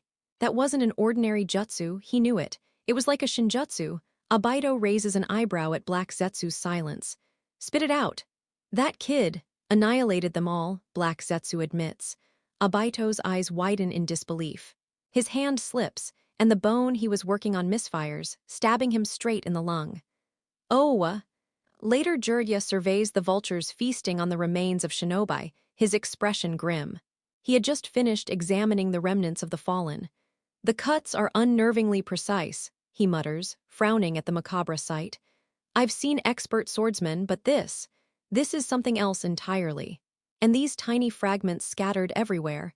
It's a nightmare made tangible, pure human flesh. He sighs, rubbing his forehead, trying to process it. Kumo wasn't exaggerating. The assassins were obliterated with exact precision. But Naruto, this defies logic. Thinking of the boy, intelligent, antisocial, avoiding peers and craving anonymity, Jirya can't fathom how he could wreak such havoc. And the rocks! By the sage, the rocks, Jirya exclaims. Everything's a mess, except for that perfect circle where Naruto unleashed, whatever that was. After completing his inspection, Jirya tracks Naruto's bloodied footprints. Matching their size to the boy, he follows them to a nearby cave. Stepping inside, he feels a sudden drop, as if plunging into darkness. Naruto! The cave is pitch black, yet he can see. Naruto stands opposite him. Jirya Ojasan, did you come to get me? Jirya nods. Yeah, kiddo. Come on, tell me what happened here. And what is this place? Feels like a barrier. Naruto shakes his head slowly. I'm not coming back. What? Jirya's voice is filled with confusion and concern. Please tell my parents. What are you saying, Naruto? Are you in danger? Naruto sighs. Can't you understand? I just want peace, a normal life. Please don't come looking. This is a shadow clone. I'm undoing myself now. Jirya reaches out, desperation in his voice. Naruto, wait! Poof, Naruto vanishes. What on earth is happening? Jirya mutters to himself as he's abruptly thrust back to the cave's surface. Weeks later, Haku sits in the dim kitchen of his humble home, listening to his parents' conversation. The room is simple, with rough wooden walls and a dirt floor. A small fire flickers, casting dancing shadows. The scent of snow from outside drifts in, lending a quiet calm. His father, a burly man with worn hands and a lined face, leans forward, voice low and intense. Did you hear about Naruto Namikaze? He says it with awe and disdain. They say he killed 600 assassins from Kumigakure, all by himself. Haku's mother, a slender woman with weary but kind eyes, nods softly. Yes, only 5 years old, she murmurs. Haku, sipping hot water from a chipped cup, perks up. A child that young with such power. Could he ever reach that level? His father's voice sharpens. That boy, Naruto, he's in Uzumaki. You know what that means. They're chains. A keke genkai like the ones we despise. Their village had just endured war, and hatred for keke genkai ran deep. Haku's father harbored a particular loathing for the Uzumaki clan. Haku's mother nods again, though her hesitation is clear. Her agreement is more gesture than conviction. Haku glances to the window. Snow-covered fields stretch endlessly. He breathes deeply, savoring the warmth of the water before setting the cup aside. I'm going outside for a bit, he says, standing. His father frowns. It's too cold. Stay and help your mother. I won't be long, Haku insists, moving toward the door. His mother reaches for him, worried. Haku, listen to your father. But Haku is already outside, feet crunching on fresh snow. He doesn't look back. The cold bites at his cheeks unnoticed. He heads to a small village pond, a place he often goes to think. The ice reflects the world like a mirror. Crouching by its edge, he watches his breath fog the air. He's seen shinobi perform incredible feats, and fascination burns within him. He forms a hand sign, concentrating on the pond. Nothing at first. Frustrated, he tries again and again until the ice ripples. Slowly, it rises, forming a jagged kunai made of ice. Haku's eyes shine with excitement. He's done it. He created something extraordinary. Look at this, he shouts, but joy fades quickly. His mother appears, face pale with alarm. Haku, what are you doing? Before he can react, she strikes him across the face. Never do that again. Understand, tears form in Haku's eyes. But, I made it, he whispers. Seeing no one else around, she softens, hugging him tightly. I'm sorry, Haku, but promise me you won't use that power again. It's dangerous. Haku nods, still confused and hurt. I promise. Unseen, Haku's father watches from behind a snow-covered bush, face twisted with guilt and hatred. He knows the weight of what he must do next. As Haku and his mother trudged back toward their home, the village felt colder and more suffocating than before. A chill in Haku's gut told him his life was about to twist into something he couldn't yet name. Later that night, Haku POV, why is this happening to me? Father, what are you doing? I cry, stunned. Why is father stabbing mother? Damn, I forgot there was a child too, muttered one villager. Shit, kill that little abomination as well, another shouted. Leave none of those Keke Genkai freaks alive. Yes, slaughter them all. Kill, kill, kill, kill, kill, kill, kill, kill, the crowd roared together. Haku ... run. My mother manages to whisper before collapsing, her body punctured by multiple stabs. Mother! I scream and lunge toward her, but my father throws himself between us and swings his blade at me. I barely roll out of the way, the edge passing inches from my skin. I'm sorry, son, my father, this beast says as he brings the blade down again. We were a happy family. Why? Why did you have to be born with that cursed power? He thunders and charges. It hits me like ice. This is because of what I did today. Because I made ice. I'd never pause to wonder if the thing I did was some sort of Keke Genkai. Backing away as he lunges, I trip and land hard on my back. The man who attacked towers over me. Get off me, I wail, writhing to push away. Gah! He drives his foot into my chest to pin me. I taste iron on my tongue. Please, don't, I whisper, clutching his leg, pleading. I don't want to die, he says nothing. He weeps as he presses a knee to each of my arms, sitting across me so I can't move. I don't want to die. Don't kill me, father. I call him that again, desperate for the memory of him to surface. I'm sorry, he replies, that's all. He seizes the knife with both hands and raises it high, aimed for my skull. I close my eyes and sob. No, no, no, no. Please, somebody save me. Please, I don't want to die. Slash, huh. I feel my father's grip vanish suddenly.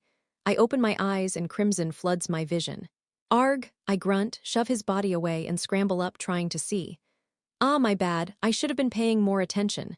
Here, look, let me clear your eyes, a deep, smug voice says. It's mocking, brimming with arrogance, yet something about it compels me to turn. He apparently saved me. He cups my face and warm water suddenly drenches me. Relief, it's warm. I wipe my face with my cloth and scan for my father and the other villagers. They still posed a threat, but all of them lie strewn across the ground, blood pooling around them. Did he kill them? I turn to see the man. Who are you? I ask the pink-haired stranger. Tall and broad, he wears an indifferent expression as if he looks down on everything. Sukuna Ryomen, he answers. Haku POV time feels strange, I can't tell how long has passed. But I must bury her, I must bury my mother. The earth is cold like my hands, I dig until my fingers ache. My tears mix with the soil. Sukuna stands nearby, silent, just watching. I don't understand him. Why did he save me? Why is he here? Why are you helping me? I ask, voice shaking. He shrugs, face unreadable. Felt like it, he replies, as though it's nothing important. I sniff and keep digging. The hole isn't large, but it will do. It's all I have. When the grave is ready, I place my mother gently inside. I cover her with dirt, each handful a knife in my chest. I'm sorry, mother, I whisper. I never meant it, I didn't know. Sukuna steps closer. You're strong, kid, he says. Stronger than most. I don't feel strong, I feel shattered. Still, I nod, what else is there? Come on, Sukuna says. We should move. I take a last look at the shallow grave, then follow him. I don't know where we're headed, but there's no one else. I have to trust him. I have to survive. As we walk away, the weight of what happened crashes down on me. Every step feels heavier, my chest tightens with guilt. I glance at Sukuna, his tall frame leading on casually as if the night's horrors don't touch him. But they do touch me. They claw at my heart with whispered truths. It's my fault, I mutter, more to myself than to Sukuna. The words echo, growing louder. It's all my fault. We stop at a river. The water rushes by, indifferent, and I stare into its dark current, thinking how easy it would be to let it take me. Tears blur my vision. I step to the bank, toes over the slick mud. I should go with them, I say, voice rising. I deserve to die, I brought this on us. My breathing goes erratic. Panic claws at me. My hands tear at my hair, my chest heaves. I stumble toward the water, nearly slipping in, but Sukuna's grip on my collar halts me and hurls me back, sending me sprawling. Calm down, he says, unexpectedly firm and steady. No, you don't understand, I scream, thrashing. I killed her, I killed my mother, it's my fault. Sukuna's hold is iron. Listen, Haku, he says, cutting through my hysteria. This isn't what your mother would have wanted. His words slow me, my struggles ebb. What? I whisper, tears streaming. Your mother loved you, Sukuna says, hardening. She wanted you to live. She sacrificed herself so you could run and survive. Don't throw that away. But I can't, I sob, curling inward. I can't go on. I have nothing. Sukuna kneels beside me an anchor. Then find one, he says simply. How do I find a reason? I ask, desperate. His gaze softens a touch. You live for something, Haku. Honor her by surviving, become strong. Find a goal, something to hold on to. I shake my head, grief fogging my mind. I don't know if I can. You can, he insists. Your mother saw something in you, potential. Don't let her sacrifice be wasted. Something flickers inside me, a small ember of resolve. I wipe my face, breathing steadier. But you're so strong. You killed those people with ease. Is that because you have a purpose? Sukuna's face grows serious, his stare sharp. Yes, strength comes from purpose. When you have a why, you can bear any how. His words land. The guilt doesn't disappear, but it becomes something I might carry rather than be crushed by. I want to be strong, I say, a little steadier. I want a reason to keep living, like you said. Sukuna nods, a faint smile ghosting his lips. Good, that's the first step. For the first time since the tragedy, a sliver of hope appears. It's weak, but real. I don't know what that purpose will be, but I know I must keep moving to find it. Thank you, I say, looking up at Sukuna with a new, shaky respect. He rises and extends a hand. Don't thank me yet. This is only the start. The road will be hard. Remember why you walk it. I take his hand and feel the strength in his grip, something I hope to claim for myself one day. As we press on, the ache in my chest does not fade, but it transforms into motivation. A reminder of what I lost and what I must honor. I will live. I will grow strong. For my mother and for myself. Maybe, somehow, I've already begun to find my purpose. Abaito Pav the cave was dim and musty, the air cold and uninviting. Shadows wavered on the stone walls from the single torch's flame. I stared into the black, lost in thought. Zetsu slid out of the dark, his split face twisted in annoyance. His footsteps echoed as he approached. The torchlight glanced off my orange mask while he drew near. Abaito, you need to attend those meetings yourself, Zetsu snapped. I'm tired of pretending to be Mizukage, especially after that banquet. I'm glad I could slip away while the cages were busy with Minato. I'd rather forget that humiliating day. I stayed motionless, eyes fixed past the cavern. I won't go to any meetings, I said flatly. I'm still recovering. I tapped the scar on my chest where Kushina's lariat had struck. And I need time to plan. Minato and Kushina have gotten much stronger, far beyond what I expected. I regret not striking when that brat was born. Zetsu's brow rose. Plan? What do you have in mind? Minato, Kushina, and even that kid Naruto. They're tougher than we thought. What will you do? Right, and there's that brat to consider. I hadn't accounted for him. 600 shinobi wiped out in an instant, and he's only 5. Not even the sage of 6 paths reached that level at that age. He's piqued my interest. I want to know what powers he's hiding. One day I'll take them for myself. I narrowed my eye, a faint smile slipping beneath the mask. If we can't end them, we'll drown them in problems until they can't think straight. I'll drag Minato into a civil war. Zetsu's eyes widened with curiosity. A civil war? What's the plan? I leaned in. Konoha is powerful but brittle. The new generation holds the titles but not the real clout. The old guard still pulls the strings. We just press the right spots hard enough and they'll fear whoever sits in the new generation's chair. Hiruzen, Danzo, the other toothless elders. If Minato moves against what they believe, their view of him will shift. That shift will be the spark that consumes Konoha. Zetsu considered it. And Naruto, he's dangerous. I laughed softly. That child, I have no immediate strategy. I don't even know exactly what happened that day. Black Zetsu only saw a massive black sphere and then bodies. I'll have to deal with him personally, but I have no lead on his location. That brat is my biggest headache. Zetsu can't be used to watch him. I need someone else. I'll have to recruit suitable eyes. Maybe he's broken, or maybe he's too clever.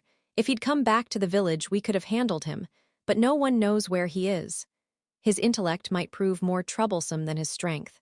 His reputation precedes him beating Shikaku, the Nara leader and shogi master, at 3 is unheard of. I rose, resolve hardening. His day will come. For now, I need you to do something. Sowing discord in Konoha comes first. Still, arranging a few people to shadow him won't slow me down.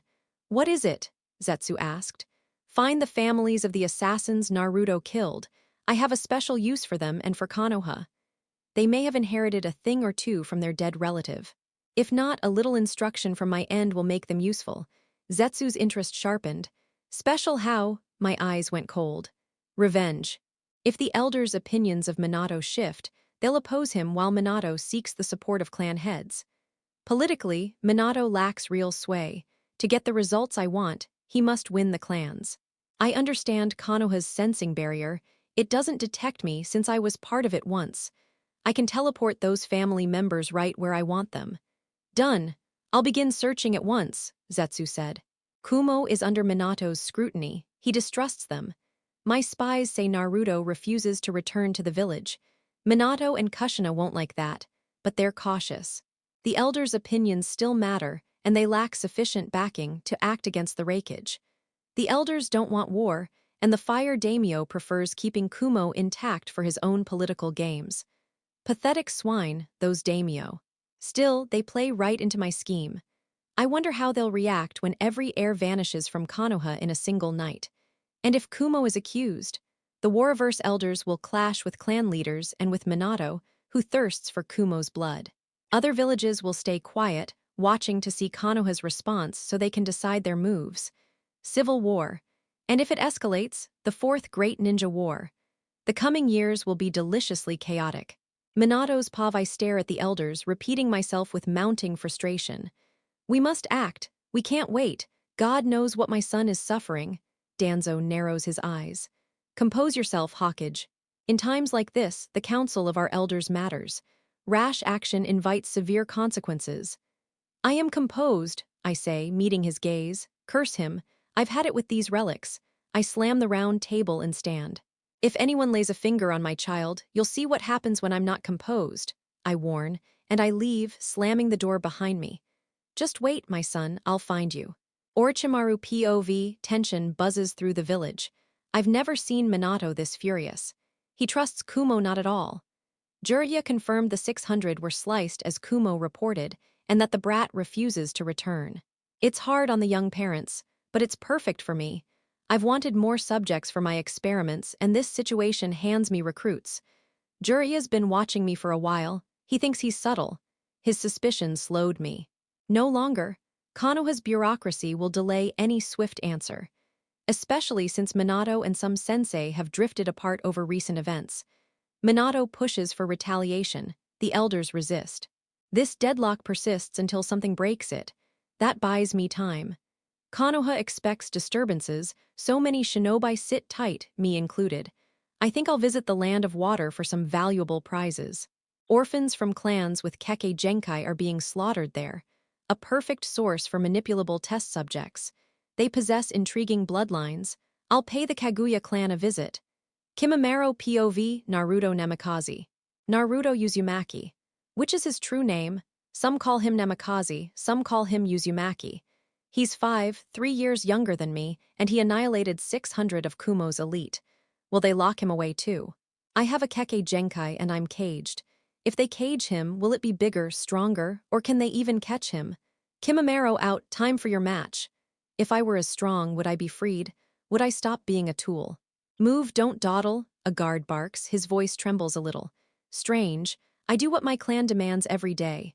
The clan orders me to fight, I fight. They command killing, I kill. Why fear? Passing the corridor, prisoners on the floor scramble up and shout at me. Monster! Demons out again! Screw you, bonehead, hope you die today. Their words bounce off me. The clan arranges a fight, we end each other. The one who cursed will beg when death stares them down. It always plays out that way. They talk tough until it doesn't matter. The rusted gate swings open, 2 guards shove it. Inside is the circular arena with 15-meter walls and 3 other gates spaced equally. 3 ragged prisoners are pushed in. They stare fearful and broken. I feel nothing, just another ritual. I summon a bone from my palm, then another, and attack. I want this over, the repetition robs me. They hurl insults, try to overwhelm me. A scarred man shouts, "Monster, you won't win." I ignore him and strike. The bone cuts through the air. Just die, I mutter, this is pointless. A woman with tangled hair screams to provoke me, "You're just their tool, none of this matters." Her words jabbed, but I shut them out and finish her. The crowd roars approval. My expression doesn't change, I'm strong but not strong enough to escape. The cheers are hollow. Afterwards, standing victorious and empty, a hunger stirs. Is this all? Kill and be applauded? I want more than this endless loop. I long for something beyond killing nameless people. I wanted to matter, to be more than just the clan's spectacle. I wanted to accomplish something unforgettable. Someday I'll die. If death is the final curtain, then I'd rather fall while chasing something worth doing. The clan leader was terrifyingly strong, even without Shiketsumiyaku. At 8 years old, I already knew I stood no chance. A guard sidled up with that self-satisfied smirk. Nice work, kid, but try to make it bloodier. If you just crush those peasants straight away, it's boring. My gaze went icy. Noted. He chuckled and slapped my shoulder. Good, good. A pack of psychopaths. After all this time, maybe I've become one myself. Every day I prayed for someone to save me, to pull me out of this hollow purposelessness. Sitting in my cage again, I found myself craving something godlike. Anything that could yank me out of this dark rut. I needed a miracle to give me the worth and meaning I hungered for. Zabuza Pav, I can't believe I trusted the Kaguya clan's claims. The more I see, the more foolish I feel. This is the tool they promised me. An 8-year-old kid. He cut down the 3 civilians fast, credit where it's due, but this is absurd. Hehe, what do you think, Lord Zabuza? Katsumaro asked. I wanted to smack my forehead. He doesn't even notice. Still, I grin and play along. Katsumaro may be soft in the head, but his power is undeniable. That's the only reason I'm not just ridding the world of this breathing waste. He's powerful, Lord Katsumaro, but he's a child. Too young. We're going up against the Mizukage, the Three-Tails Jinchuriki. That battlefield is for people like you, I tell him. You flatter me, Lord Zabuza, you're right. Wait here a day, we'll be ready with our demands. I bow and stand. A servant escorts me to my quarters. I can't help rolling my eyes. A coven of battle-obsessed maniacs, can they even form reasonable demands? Do any of them have the cool, calculating mind needed to bargain? This is going to be a long day. May's going to get a piece of my mind. Naruto POV, then I'll be the miracle, I said. Haku had been pestering me about my purpose, so I told him I wanted to unite the world and end conflict. It wasn't my real aim, but it fit well enough. No way I'm telling an 8-year-old the truth. Cool, he beamed, eyes glittering. Maybe I shouldn't have said that. Haku decided to stick with me. Lucky break, the first island I hit after leaving the land of fire just happened to be his home. Miraculously, he was also moments away from being killed by his own father. In the original tale, he was gifted and had ice release. With my direction, he could become formidable. I intended to form an organization. Having him as the first recruit isn't bad. We huddled by a fire I'd made from split timber. The flames snapped and whispered. I poked the dying logs, coaxing heat from them. The cold bit, I tugged Haku's cloak tighter around him. He smiled. "Go to sleep," I told him. He nodded and soon dozed off. I considered my next move. Since my orphan collecting scheme had begun, it was time to fetch another. Kimimaro would be ideal. He's got that strange illness, but I'll figure it out once I examine him properly. "Naruto POV, can you get off?" I told Haku, who clung to my leg. He looked up teary.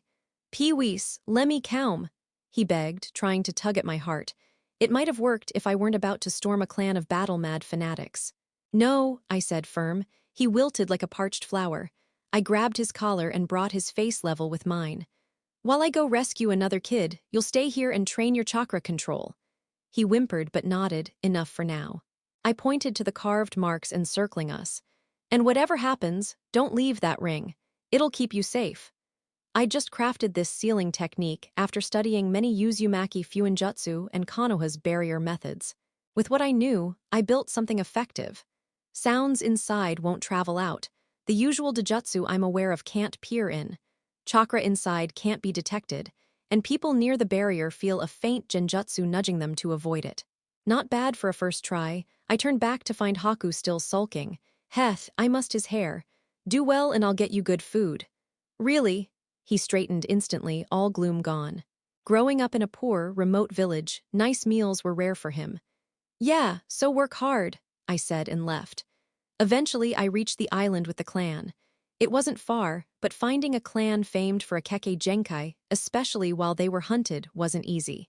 You'd think if someone came around asking where they were to kill them, folks would blurt it out.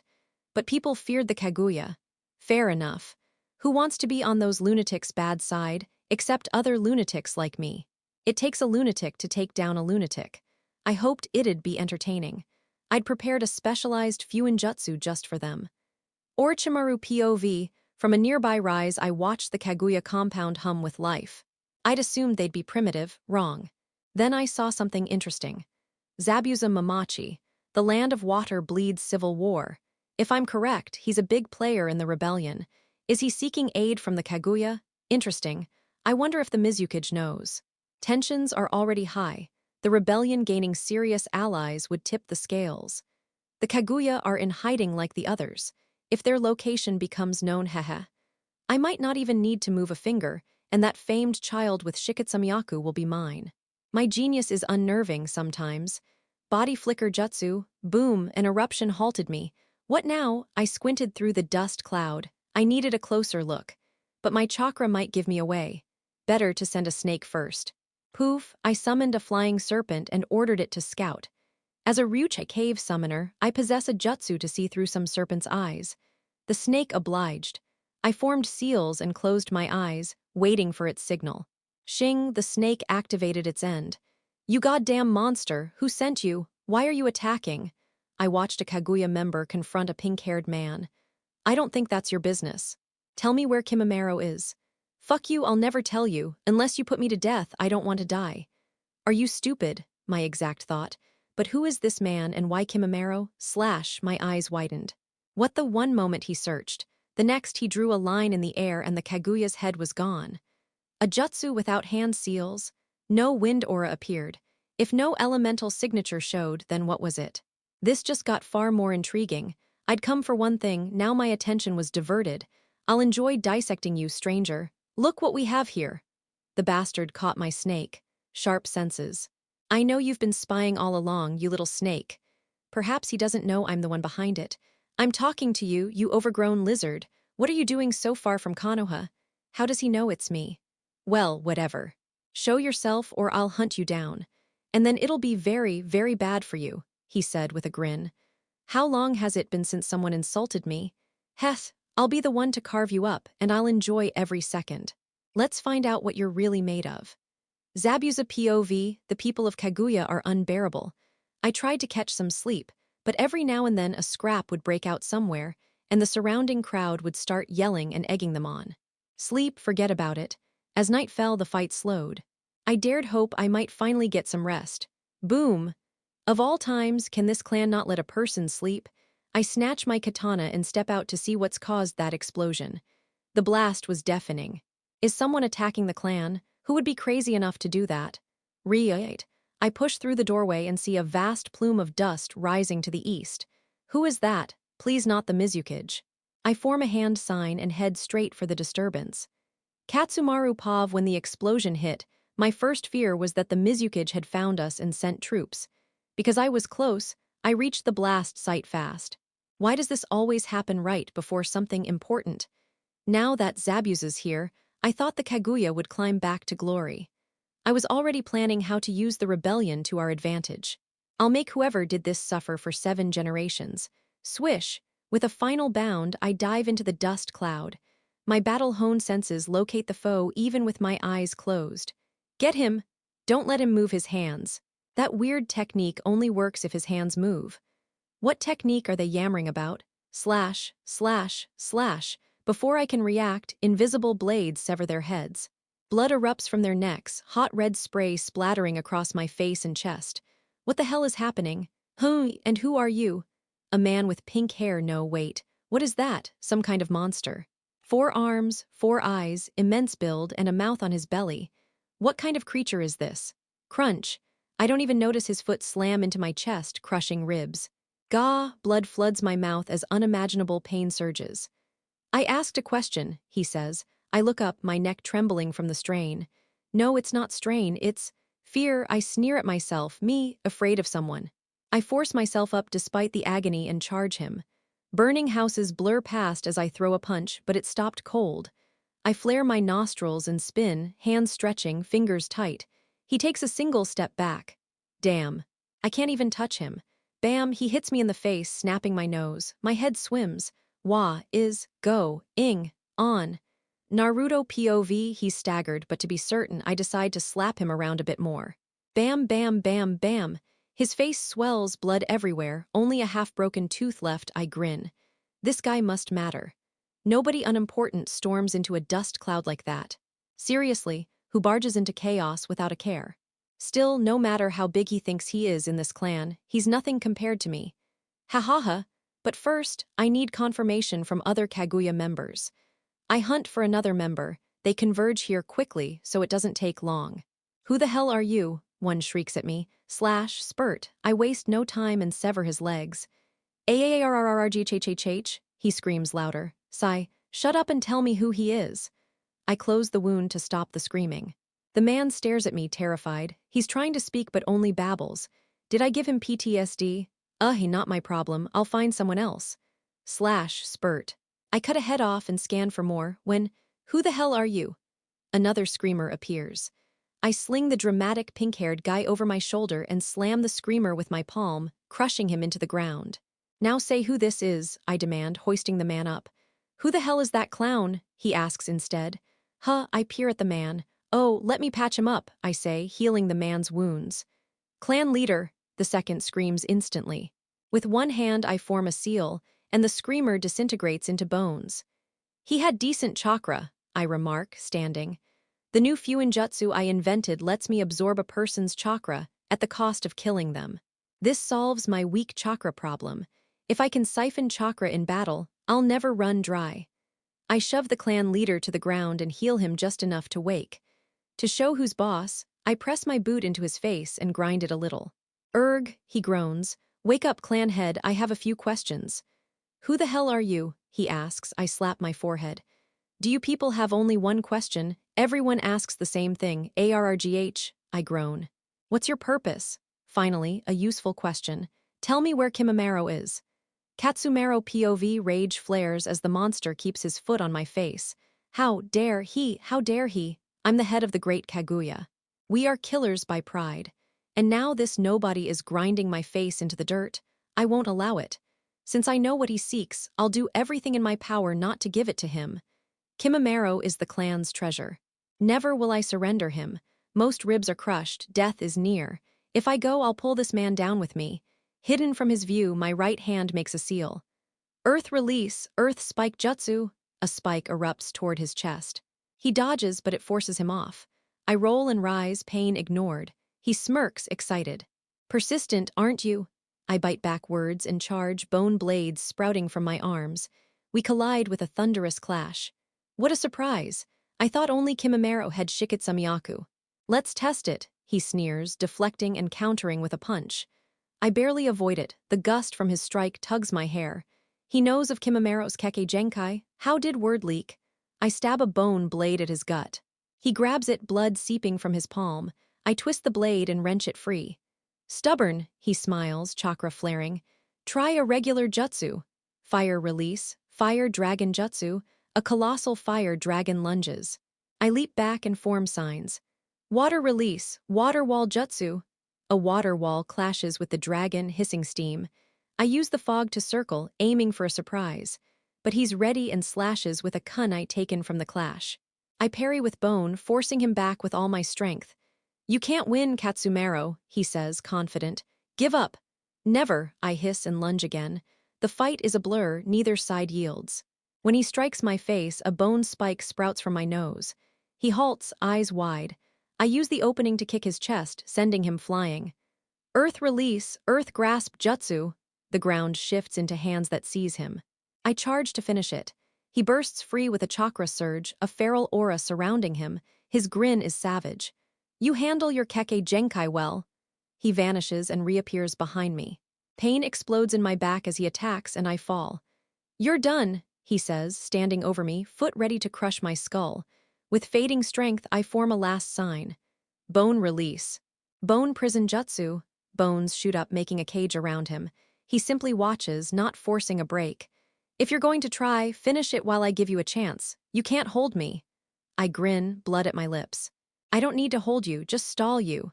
Pooling chakra into the bones, they glow as energy builds. Self-sacrifice technique, bone explosion jutsu. The bones erupt in a blinding blast, consuming us in a storm of shards and light. As darkness closes in, I hear his roar of fury. That's what happens when you underestimate Katsumaro. I did it. I protected Kimimaro. The clan will live on. NARUTO'S when the dust settles, I stand untouched amid the wreckage. Bones and debris litter the ground, proof of how hard Katsumaro tried. I grin and dust myself off. That was entertaining. He fought bravely and with resolve, but he never knew who he faced. My act worked perfectly. The look on his face when he thought he'd won was priceless. Persistent, aren't you? I had tossed out, sounding cocky to rile him. It played right into my hands. When I unleashed the fire dragon jutsu, he countered with water wall jutsu. I watched him calculate his next move. He truly believed victory was possible. You can't win, Katsumaro, I said with confidence. It wasn't just to beat him physically. I wanted to crush his will, make him feel hopeless. When he activated the bone prison jutsu, I feigned shock. He needed to believe he had me cornered. His eyes reflected his desperation, a flicker of hope that he could stop me. Whatever you're attempting, make it count while I give you this chance. You can't hold me, I said, giving him the illusion of a brief opening. He believed he could slow me down, or maybe even take me with him. But that was never a real possibility. When the bone explosion jutsu detonated, I let out a staged scream of pain and fury, making the scene feel genuine. He had to think he had an upper hand, even if only for a fleeting moment. And yet, here I stand unscathed.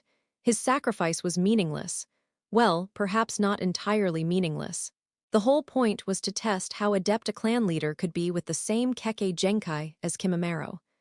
I will need to train Kimimaro in the future, and observing the clan head's technique offered valuable insight. This is also why I refrained from using Shrine. Kimimaro is the Kaguya clan's true gem, and now he is under my control. With their leader gone, the clan has no choice but to yield. I wonder what their treasury holds. Running an organization requires capital, after all. I hope there's a good stash of gold and silver waiting. I smirk, turning away from the wreckage. Time to claim what's mine. As I walk, a soft chuckle escapes me. My acting skills remain impeccable. Zabuza's POV, the surrounding houses burned as I watched Katsumaro's actions unfold. What did I just witness? Even though his clan was waning, Katsumaro was no ordinary leader. He was formidable, otherwise, Mei would never have sent me undercover to enlist his help. At full strength, he could rival anyone in Kirigakure, short of the Mizukage. And to see such a man shattered, what kind of monster must he be? I crouched, picking up a fragment of his bone. Katsumaro had hidden it well, no one suspected a thing. Everyone thought Kimimaro alone possessed the Shiketsumiyaku. Turns out Katsumaro was clever, masquerading as foolish his entire life. What a terrifying individual. The man strode off in a certain direction. I don't know exactly where, but I'm certain he's after Kimimaro, the only person in the clan worth this trouble, especially after killing their leader. If I could recruit someone like him for our cause, yes. Regardless of what else happens, I have to try. But that jutsu, what was it? No hand signs when he decapitated the clan members. He merely drew lines in the air. A type of space-time ninjutsu. I've only ever heard of such techniques being used for teleportation, not as a weapon. Incredible. And those 4 arms, is he even human? Maybe an experiment, plus the mouth on his abdomen. This guy belongs in a horror story. I'll need to be cautious around him.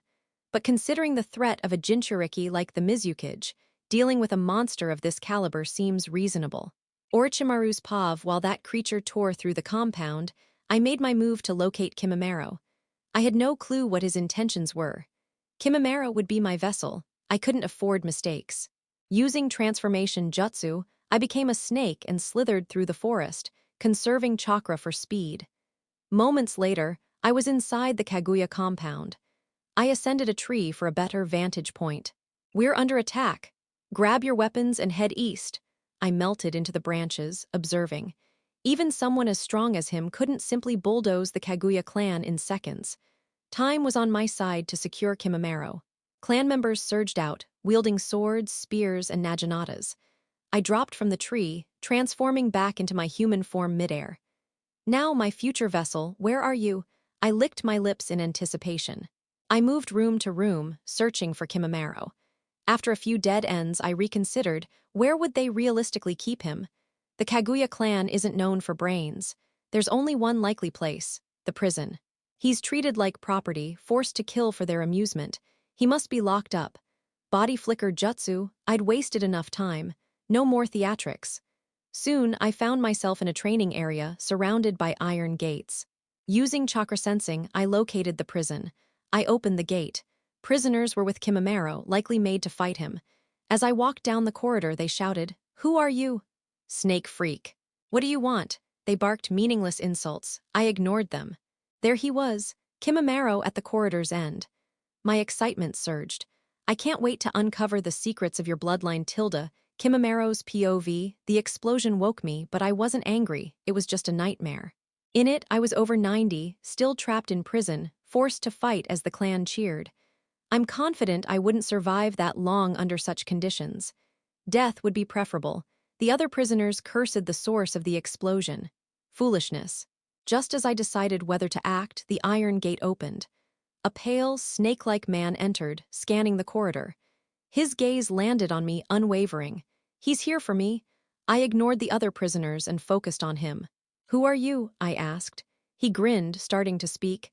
"I am Auroch, only half his name left his mouth as his head was cleanly sliced off. The noise ceased. A pink-haired man spoke. "Tusk, Orochimaru coming after my target?" I squinted, trying to see him from behind the gate. Shadows hid much of his form, 4 arms, 4 eyes, and a mouth on his abdomen. "Stop pretending with me, Orochimaru, get up." "What is he?" Kimimaro's POV continued. I gulped, uncertain of his intentions. Slowly, I generated a bone spike from my palm, subtle but ready. "No need for that." "I don't intend to harm you," the pink-haired man said. Damn, he noticed. The pale man on the ground, head cut off, was called Orochimaru, a Sannin. I'd heard of their prowess, but this man ended him effortlessly. "What do you want from me?" I recalled him saying he had his eyes on me. The pink-haired man glared at Orochimaru. "I'll deal with him first." I stared at the lifeless body. "He's already dead. That's just his specialty." "Time to get up, Orochimaru. Use your jutsu, finish this," he said. Steam rose as a new body emerged from Orochimaru's mouth. Disgusting. "Fufufu, I kept this jutsu hidden well." "How did you learn of it?" Orochimaru asked. "Even Sannin cheat death." The pink-haired man's next move will be interesting. Success or failure, we'll see. "Your name?" Orochimaru asked. "I suppose there's no harm." "I am Sukuna Ryomen. Pleased to meet you," he yawned, yawning at a Sannin. Unbelievable. "I can't say the same," said Orochimaru. Understandable, Sukuna severed his head on first meeting. Orochimaru's paw. The first detail that made me pause was his anatomy. 4 arms, an extra pair of eyes, and a maw set into his abdomen. It didn't resemble any transformation jutsu I knew. Curious where those came from. Their function would reveal itself soon enough. I tossed a smoke bomb and vanished with the body flicker technique. Time to end this. Third POV, Orochimaru struck first. He lunged forward while forming seals with swift fingers. "Kusanagi no Tsurugi," he bellowed, and a blade erupted from his mouth. Naruto rolled back, evading the weapon, then answered with a fist that cleaved through the air and sent ripples outward. "Bring it on, Orochimaru," Naruto crowed, flashing a grin. Their attacks were lightning quick and precise. Orochimaru's sword met Naruto's blows, each impact echoed with equal force. The prison trembled from the clash. The shock shattered the bars confining the inmates. At once the prisoners bolted for freedom. Kimimaro slipped away too, but unlike the others who fled without looking back, he lingered at a safe distance, watching the fight unfold.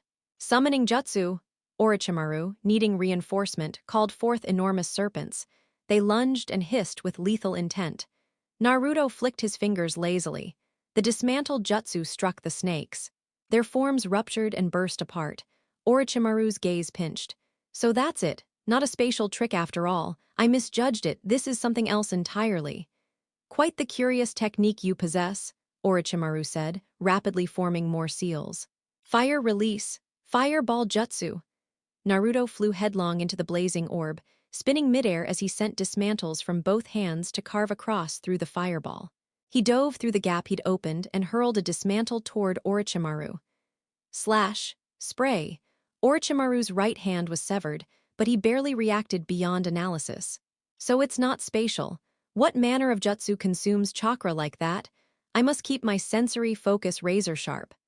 In an instant, Orochimaru's body stretched and coiled, taking on a serpentine form. He lashed his tail with blinding speed. Naruto met it with his bare hands, the chakra shielding him from fatal harm. Naruto twisted and gripped the tail. He used cleave, and the tail disintegrated into countless fragments. "Argh," Orochimaru howled. Naruto's smirk widened as he set a finger to Orochimaru's throat. Slash, swish, splat. Orochimaru lifted his guard and barely evaded the dismantle, but a chunk of his head was sheared away, brain matter spilling out. As if cut from its strings, his body collapsed. Yet composed of innumerable serpents in a single mass, he spilled out from his own mouth and reassembled. Hiss, swish. Emerging, Orochimaru spun to swallow Naruto whole. "Idiot," Naruto muttered, flinging a dismantle. But Orochimaru, his senses sharpened in this form, slipped aside. Splat! His tail still took another blow. "I win," Orochimaru hissed, widening his maw as he lunged, nearly upon Naruto. "Divine flame," Naruto said plainly, and living fire wrapped around his frame. "Argh," Orochimaru screamed as the flames bit into him. He writhed, the agony evident. Naruto watched, entertained. This fight had value. But escape wasn't possible for Orochimaru now. Naruto locked his soul sensing onto the divine flame. The cries weren't merely from flesh burning. Orochimaru's very soul was in torment. Naruto settled down and enjoyed the spectacle. "How many children have you made suffer for your experiments, Orochimaru? Let's see how it feels when the tables turn," he thought. He harbored no pity for Orochimaru. Redemption was a concept he rejected, kindness was weakness, a lesson his father had impressed upon him in his last act in a past life. He would not repeat that folly. As he reclined, another thought popped into his head. Isn't Orochimaru also a researcher? Probably has wealth and resources. He even founded a hidden village. He must be rich. On the verge of killing him, Naruto paused. With the oily grin of a conman closing in for a mark, he stepped closer to the scorched Orochimaru. "Shall I save you, Orochimaru?" "Naruto's POV, Orochimaru," I said, looming over his smoking form. The tang of charred flesh and scales hung in the air. "You're far tougher than you look." He coughed, too weak to raise his head. "What do you want, Sukuna?" I let the desperation color my smile. "A deal. I spare you, and in exchange you hand over everything. Your research, your riches, everything you possess." Orochimaru's scientific mind implied hidden vaults of knowledge beyond ordinary reach. I could acquire that learning on my own eventually, but why not shortcut the climb? I intended to harvest his secrets. He glared, defiant but wavering. Why would I trust you? You don't, I said flatly, voice steel cold. Refuse, you die, accept, you live, simple. His sneer faltered, resignation crept in. What's to stop you from murdering me after? Perfect. I possess a binding vow, jutsu of the highest caliber. It anchors to the soul, break it, and your soul dies. He searched my face, doubt warring with fear. A binding vow? Yes. I decided a demonstration was prudent. Watch, this is the effect of such a vow. I bound myself to abstain from using the divine flame for an hour. Instantly, my chakra spiked. Orochimaru's eyes widened as he felt the surge of energy. Binding vows let me bargain with the world. I offer something, the universe returns something in equal exchange. He didn't need to know I could skew the balance to benefit myself more. Nor did he require the knowledge that I intended to kill him regardless once his value had been extracted. But the other party must understand what they sign. He scanned for alternatives and found none. Fine. State the terms, I grinned. Heal you, and in return I take your research, your cash, your hoarded treasures. And if you attack me again after I'm mended, I pointed at myself with all four hands. Sukuna will not use any abilities he's employed since birth against you, Orochimaru. You relinquish your knowledge. Satisfied? I purred, feigning impatience. Come on, take the bait, Orochimaru. Orochimaru's POV, never had I encountered such a thing. But I was out of options. He'd specified that Sukuna would refrain from attacking me with any powers he'd used since his birth. It required clarification. One question, I rasped. Which name, soul or body? The name embedded in your soul. I'd switched bodies in the past. Would that matter? Apparently not. I checked my own battered form. Without healing, I wouldn't last. My chakra had all but evaporated. You will heal me, Sukuna nodded. I extended my hand. He took it and I felt a tether clasp my soul. So this is the sensation of a binding vow? Ha, you fool. I will exploit this power and take my vengeance. Sukuna smiled, eyes shut, as if sifting through my memories. I waited for the mending. Thanks for the memories, Orochimaru, he said, stepping closer. Slumped and spent, I could barely breathe. His palm pressed onto me and I felt injuries knitting slowly. Gah! A spurt of blood hit the ground. My chest had been impaled. You tricked me, I croaked. Wood had driven into my torso, and now it was drawing out my chakra. Would release. Who are you? Darkness crept in at the edges of my sight. What's the use of telling a corpse? Oh no, my dream of endless life. NOOO. NARUTO'S paw I flexed after confirming Petamaru was finally dead. Holding back would release until now was deliberate. For my plans, it wasn't necessary earlier. I'd kept it in reserve for moments like this when I intended to bind a vow. Orochimaru had been utterly duped. Just in case, I used the name Sukuna when I requested his soul, to ensure the binding took the form I needed. I'm not Sukuna by birth, but using that identity here guaranteed the terms favored me. He'd miscalculated my strategy, I overestimated his guile. When I framed the vow, I invoked Sukuna so I could keep my promises while still securing his knowledge, an elegant loophole. The binding unlocked his memories, every scrap of research, every hidden trove, every coin. A splendid haul. Now, where's Kimimaro? Kimimaro Pav. I stood there, silently taking in the scene before me, a mixture of amazement and disbelief swirling in my mind. Orochimaru, one of the legendary Sannin, brought down to this state. It was almost unreal to witness someone who had once been unstoppable reduced to such desperation. He had accepted every one of Sukuna's terms without question. How could someone like Orochimaru sink so low? I couldn't make out everything they said after Orochimaru was engulfed in flames, but it seemed he had been killed. At least, I assumed so. Sukuna had not asked him to stop playing like before. The invincible Sannin had fallen. I couldn't help but compare his collapse to my own inner weakness. Despite all my strength, I felt incomplete, as though something vital was missing. Taking a steadying breath, I moved toward Sukuna. He radiated power, an intensity that was almost incomprehensible. I had to know the reason. Sukuna, I asked, voice calm but laced with curiosity, what makes you so strong? He regarded me with a sharp gaze and countered, you already seem to have an idea. Why do you think I'm powerful? You possess something I do not, I replied plainly.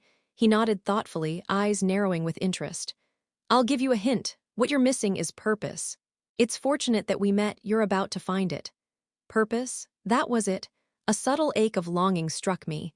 I had spent my life searching for meaning, for something to devote myself to, yet I had never found it.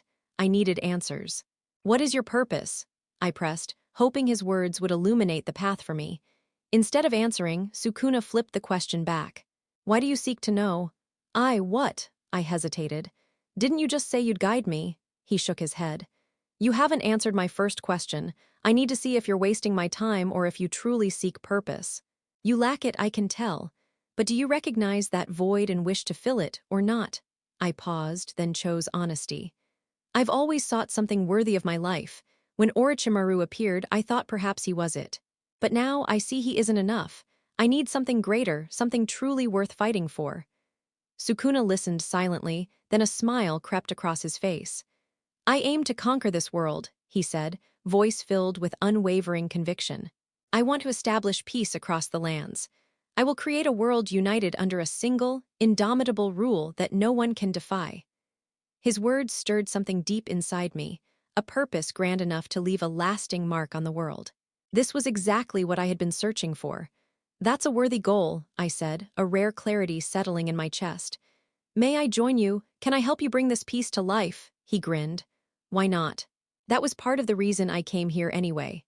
For the first time, I felt direction, a path that made sense. I would follow Sukuna, no Sukuna-sama, and support him in fulfilling his purpose. A sense of calm washed over me. I had found what I sought. Sukuna-sama, what shall we do next? He ignored the honorific and looked at the ruined yashiki. You know where the treasury is? I shook my head. I didn't have that information firsthand. But I knew someone who did. I can guide you to the treasurer. I had once been brought to his home to face one of his attendants. He nodded. Lead the way. I wouldn't fail him. Naruto POV, the boy had called me Sukuna-sama, and I had no urge to correct him. Though I occupied the body of a 5-year-old, my mind and authority remained that of an adult. Respect and command were essential, particularly as a leader. Kimimaro guided me through the dense forest, twisting and turning in a maze-like path that would have lost anyone unfamiliar with it. I followed, trusting his instinct. Finally, we reached a clearing where a modest hut stood. I raised an eyebrow, mildly surprised. Good memory, Kimimaro, I said, impressed. But this is quite humble. I had expected extravagance from the treasurer of the Kaguya clan, wealth, opulence, corruption perhaps. Instead, this was a dilapidated shack. Kimimaro smirked knowingly. The clan leader was strict, no room for corruption. Plus, the Kaguya preferred battle over wealth. This hut is meant to deceive. No one expects a treasury to look like this. I nodded, acknowledging his cunning.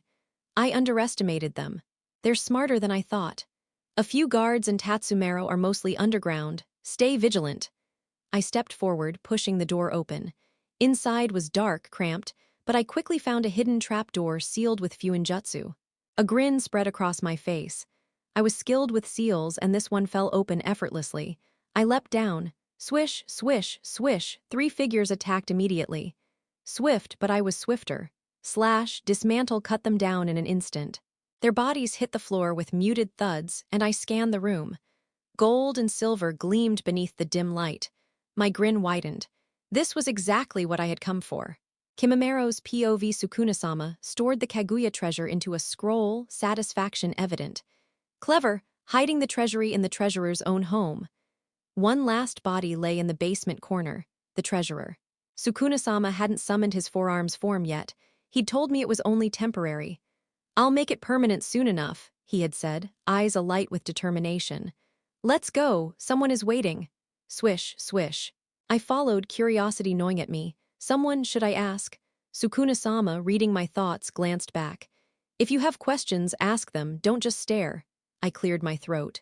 Who is waiting, Sukuna-sama? He doesn't expect you. I didn't explain why we were coming, speed was more important. Your clan shifts islands like commoners change clothes. He was right. The Kaguya frequently relocated to avoid the Mizukage. I bowed slightly. Thanks for satisfying my curiosity, Sukuna-sama. He's about your age, behave accordingly. As you command, my lord. We reached a forest clearing. A young man practiced, face concentrated. Seeing Sukuna-sama, he brightened. Noticing me, suspicion crept in. Arrival, then. "Who is this?" he asked, tilting his head, attempting charm. Disgusting. Sukuna-sama stepped forward, me at his side. A subtle smile graced his lips, brilliant. "This is Kimimaro. Treat him well, Haku." The young man's eyes sparkled with curiosity and challenge. I straightened, speaking politely yet firmly. "I am Kimimaro Kaguya. Nice to meet you, Haku. Sukuna-sama has introduced me." "Sama," Haku whispered, ears pricked, analyzing Sukuna-sama. "Welcome back, Sukuna-sama," he bowed. Blasphemous, I couldn't let it slide. "We fight." Sukuna-sama's eyes narrowed. I bowed apologetically. Respect isn't demanded, only earned. He respected me in his own way. "Don't create trouble." Haku suddenly panicked, screaming apologies.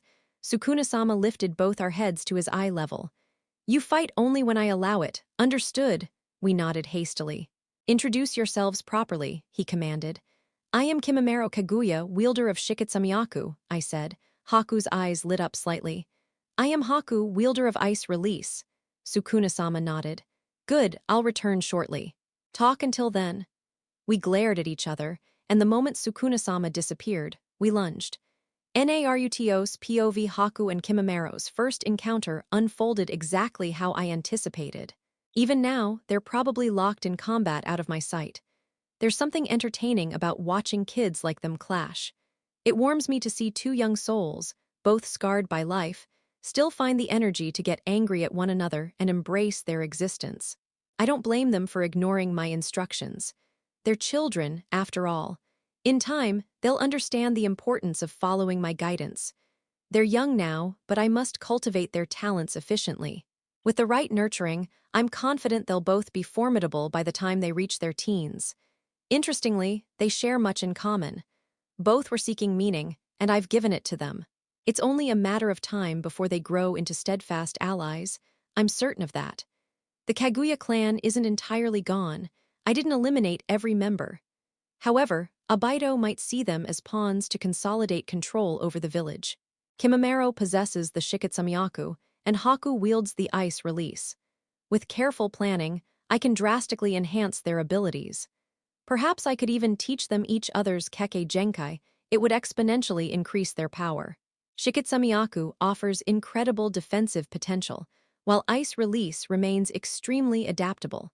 It wouldn't be unwise to acquire such abilities myself. Shiketsumiyaku could also provide a foundation for perfecting my forearm's form. For now, I rely on metamorphosis to temporarily achieve it, but it drains chakra. From using metamorphosis, I already understand what it feels like to have 4 arms and a mouth on my stomach. I grasp its biological mechanics, so recreating it won't be difficult. The first chance I get, I'll work on perfecting that form. Until then, my focus remains on gathering abandoned children with extraordinary potential. I activate metamorphosis and shift into my 4-armed form. Now, shall I finally deal with the rat who's been trailing me? Zabuza POV night draped the land in stillness, broken only by the occasional rustle of leaves in the cool breeze. I crouched, muscles coiled, eyes fixed on the distant silhouette of Sukuna. Kimimaro's lips moved, uttering a name I caught silently. Sukuna. The air hung heavy, weighed down by the mission and its possible consequences. Sukuna is powerful, and we need him. Our rebellion against the Mizukage balanced on a knife's edge. Sukuna's allegiance could tip the scales, but handling someone like him is like trying to control lightning. One misstep, and we risk being destroyed by the very force we intend to wield. I had been tracking Sukuna for days, ever since his clash with the Kaguya clan leader. The memory still sent shivers down my spine. Yet there was no time to dwell on past events. It seemed he had taken another life. I arrived moments later to see Sukuna standing before a smoldering pile of ashes. The sight was familiar, the arena where I had once witnessed Kimimaro's brutal bouts against prisoners. The ruins of the Kaguya clan's yashiki lay scattered. From the shadows, I observed Sukuna speaking to Kimimaro. To my surprise, the boy chose to follow him. They retreated into a secluded hut deep within the island's forest. Hours passed, and still, they remained inside. My mind churned with possibilities. What could occupy them for so long? Treasure, perhaps. The thought stung with envy. Imagine the difference such spoils could make for our cause: heaps of gold, forbidden jutsu scrolls, or weapons of unimaginable power. After witnessing how the clan leader concealed his Kekkei Genkai, I had learned to entertain even the wildest notions. Woe is me. Here I lurk in the underbrush like a common thief, while they hold unimaginable riches. Fate mocks my noble revolutionary mission with glimpses of what might be. I smothered a snort at my own melodrama. Focus, Zabuza. You are a deadly shinobi, not a tragic character in a poorly written play. When Sukuna finally emerged, confusion struck me. His signature forearms were gone. He looked almost normal. A transformation jutsu, perhaps. But why expend chakra on that? Unless, my mind spiraled with countless possibilities, each more improbable than the last. They departed the island, and I braced myself for the grueling chase ahead. With a subtle hand sign, Sukuna summoned a massive bird from his shadow, unlike anything I had seen before. Kimimaro and Sukuna mounted it effortlessly. I gritted my teeth. Crossing the ocean using only chakra would be no small feat, even for me. The strain would be immense, but failure was not an option. The first few hours were manageable. Cool night air rushed past as I sprinted across the water's surface, eyes locked on the distant, shadowy bird. But dawn brought the real challenge. Without warning, massive creatures erupted from the waves, oceanic chakra beasts drawn to the persistent energy beneath my feet. The first strike came from a Suryuden, a water dragon with scales like liquid sapphire and jaws capable of tearing steel. I leapt, flashing seals. Water style, water prison jutsu. The dragon's head was encased, granting me precious distance. But no respite followed. A Kaijin shark-bodied with bladed arms, lunged next. Its predatory gaze met mine as steel clashed with claw. You chose the wrong shinobi, I growled, vaulting over the creature with a swift strike. The ocean seemed to rise against me.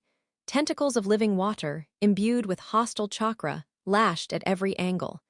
Mizuhebai, serpentine sea creatures, merged with the waves themselves. Dodging became a desperate dance, each close call draining my strength. I cannot sustain this forever. Breath ragged, I refused to lose sight of them. Everything hinged on this pursuit. Hours blended into a blur of motion and battle. Muscles burned, chakra dwindled, yet I pressed on. The strange bird carrying Sukuna and Kimimaro remained just out of reach, a maddening speck against the horizon. As the sun dipped again, I finally glimpsed land. Relief surged, tempered by caution. Solid ground beneath my feet was a small comfort. I had no idea what awaited me. Sukuna and Kimimaro dismounted, and the colossal bird dissipated like mist. A summoning jutsu, perhaps, or something stranger? I followed, careful to remain unseen. The forest offered cover but restricted sight. I advanced, determined not to lose them. And then, in a heartbeat, they vanished. I blinked. They had been right ahead. Now nothing. Only the indifferent forest stretched before me. I pressed forward, assuming a brief lapse of sight.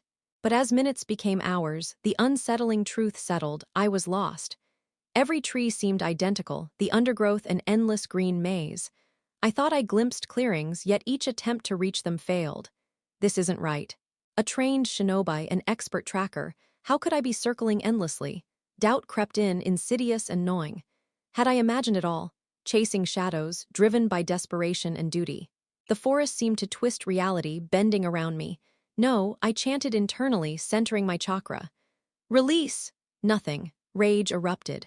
My roar shattered the silence, sending a flock of birds scattering into the sky. I sank to my knees, fists gripping the earth. How had I failed so completely? My comrades, the rebellion, they depended on me. And here I was, lost, alone in this nameless forest. A bitter thought gnawed at me. Is this how it ends? Not in glory, but in confusion and despair. Time lost meaning. I envisioned endless starvation, my body never found, or worse, captured by Mizuki's forces, executed as a traitor. Then the air shifted. One moment, suffocating green surrounded me. The next, a familiar presence appeared. Sukuna, but not the version I remembered. This was a nightmare Sukuna, forearms outstretched, the grotesque mouth on his abdomen curling into what could have been a grin. I scrambled to my feet, hand reaching instinctively for my blade. Well, well, Sukuna's voice rumbled, low and almost amused. What do we have here? A lost little shinobi, wandering far from home. I tried to speak, to demand an explanation, but my throat betrayed me. How long had he known I was tailing him? Had this entire situation been some elaborate setup? Sukuna's eyes glimmered with a cunning that made them more terrifying than any weapon he might wield. You've traveled far, Zabuza of the Mist. Tell me what brings you here. When did you trap me in your genjutsu? I croaked. A grin spread across his face. Since I faced the leader of the Kaguya clan, you were spying, weren't you? What? Third-person POV Zabuza felt utterly drained, unable to move even a finger. Yet when he realized how long Sukuna had kept him ensnared in the illusion, his brows shot up in disbelief. That's impossible, he murmured weakly. Sukuna chuckled. Oh, but it's very possible. That grueling journey you endured, entirely fabricated. My genjutsu skills are formidable, aren't they? Making someone suffer for days without them realizing it, most shinobi could never achieve that. Normally, Zabuza would have roared in anger. But exhaustion left him unable to muster any. Water, he whispered, collapsing to the ground. Sukuna watched him fall, shaking his head in mock disappointment. Then he grabbed Zabuza by the collar, hoisted him onto his shoulder, and made his way back to the clearing. Kimimaro and Haku, who had been fighting furiously, froze when they heard movement from the direction Sukuna had taken. He appeared before them, calm and imposing. 10 push-ups, Sukuna commanded out of nowhere. Haku and Kimimaro cringed, realizing Sukuna had noticed their duel. Immediately, they dropped and performed 10 push-ups, Kimimaro finishing well ahead of Haku. He pumped his fist in triumph while Haku exhaled heavily. Zabuza was completely ignored. Sukuna rolled his eyes at their antics, setting Zabuza down. A hand sign later, water flooded Zabuza's face. Gurgururu, he spluttered and coughed, finally waking. What? Zabuza raised a hand, scanning his surroundings until his gaze locked on Sukuna. Recognition hit him moments later. Sukuna, he shouted, leaping forward instinctively. Bam. A punch slammed into his stomach, forcing him to retch. Sukuna scowled, waving his hand at the stench. Think, Zabuza, you're a shinobi, now tell me why you're here. Glaring daggers, Zabuza finally sighed. I need your help. You know my name, so you must know I lead a revolutionary group seeking to overthrow the Mizukage. And, Sukuna prodded, we want your assistance, Zabuza pleaded. Why should I? Sukuna asked, his disinterest clear. Zabuza understood. Negotiations wouldn't come easily. Sukuna may be one of the 7 swordsmen, but that alone didn't warrant cooperation. If he were to negotiate, it would be with Mei, rumored leader of the revolutionaries. Zabuza nodded inwardly. Sukuna's disinterest confirmed that, given the right conditions, he could be persuaded.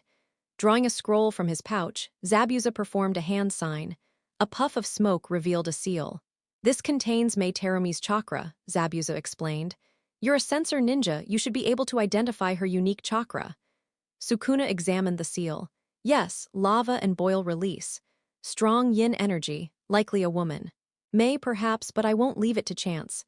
This seal is her trust, Zabuza continued.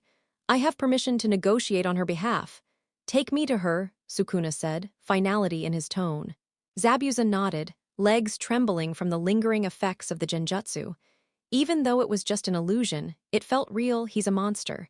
Sukuna called out to the kids. Come here. We're leaving. Haku and Kimimaro immediately ran over. Where to? They asked eagerly. Sukuna tousled their hair. We're going to Zabuza, where's the nearest base? A few miles from here, Zabuza answered.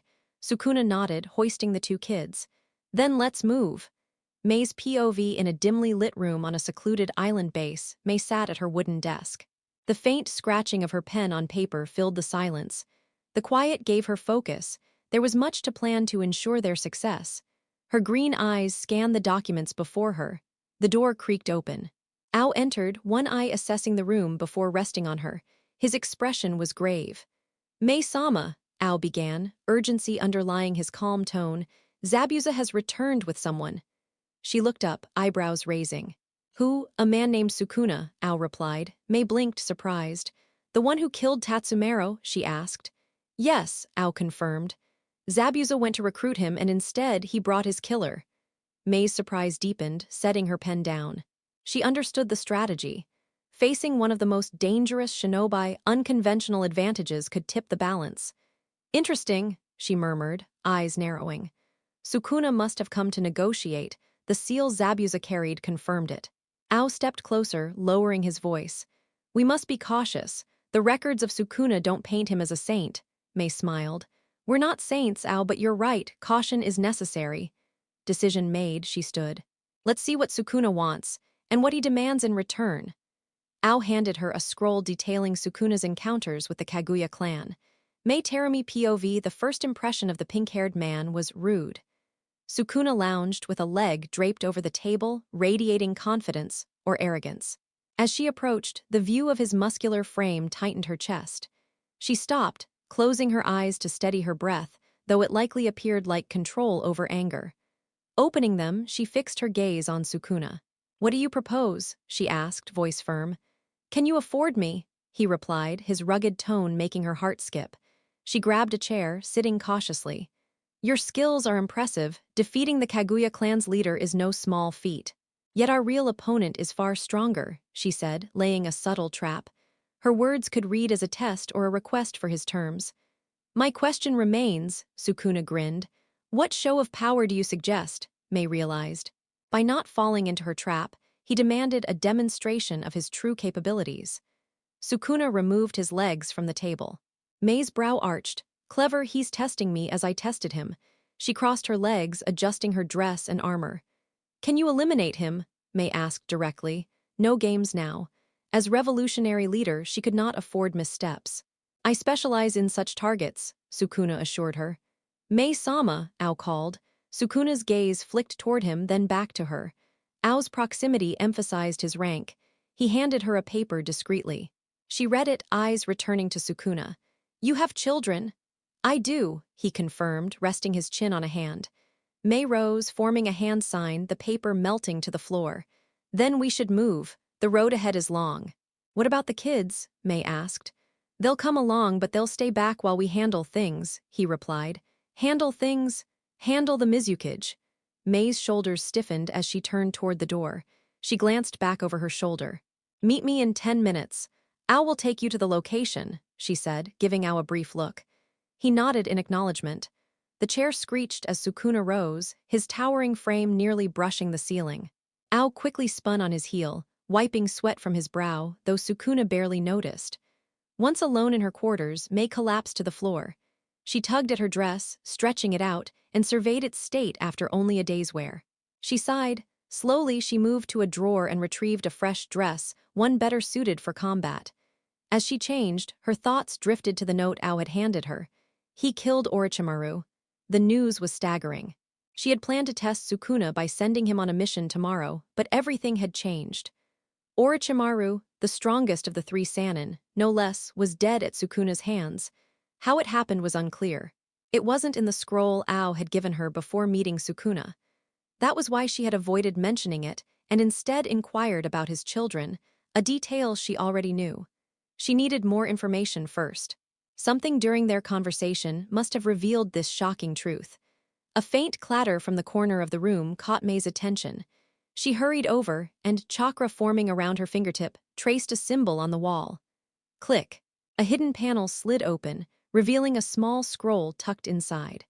Kushina Uzumaki sat frozen on the couch, violet eyes locked on the framed photo she held. Her fingers traced the outline of a young boy's face, bright blue eyes and spiky blonde hair captured forever in the image. Naruto, she whispered, her voice barely audible. The wall clock ticked loudly, each second a reminder of how long had passed since her son disappeared. Her eyes flicked to the calendar, days marked with precise red X's. 2 months.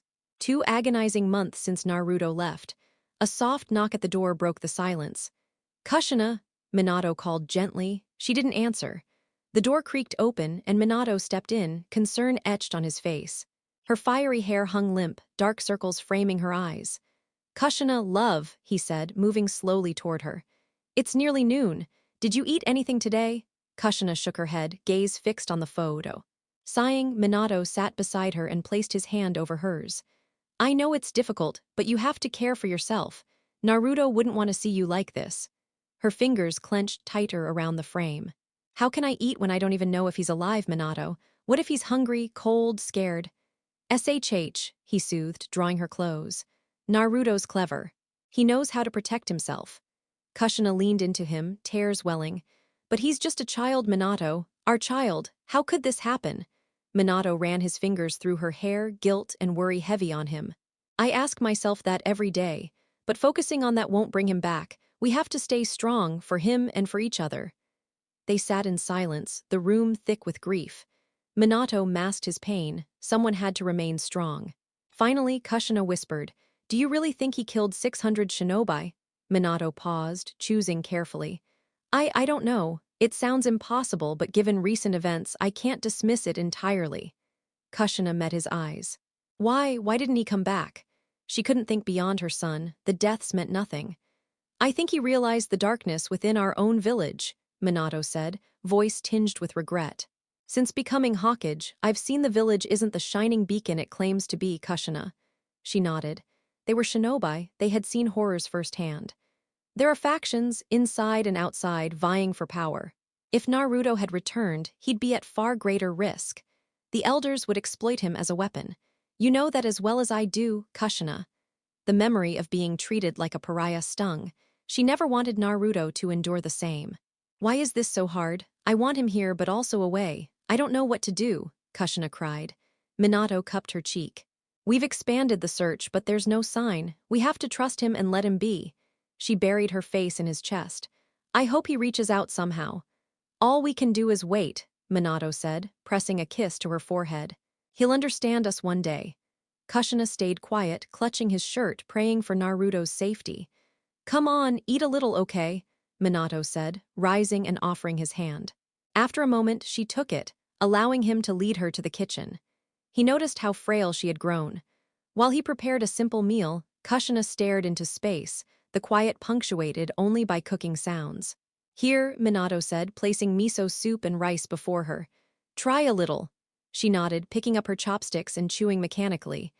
"I was thinking," knock, knock, knock, a sharp knock at the window cut him off. Both turned. Outside, Kakashi's silver hair and masked face were visible, his eye wide with urgency. Minato hurried to the window. "Kakashi, what is it?" Kakashi's usual calm was gone. "Orochimaru is dead." Obito POV tension thickened in the Mizukage council chamber. Obito, disguised as the fourth Mizukage, presided over the table, eyes scanning the so-called experts before him. The room's high ceilings and ornate murals of the water country gave the scene an almost ceremonial air. Pathetic, Obito thought, lips curling. These fools cling to their titles like drowning men to driftwood, fully aware of their impotence. The advisors shifted nervously, robes whispering as they moved.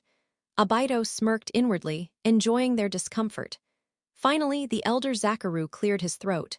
"We have news, Lord Mizukage," he said, eyes darting around before settling on Obito. "Orochimaru has been killed by an unknown assailant."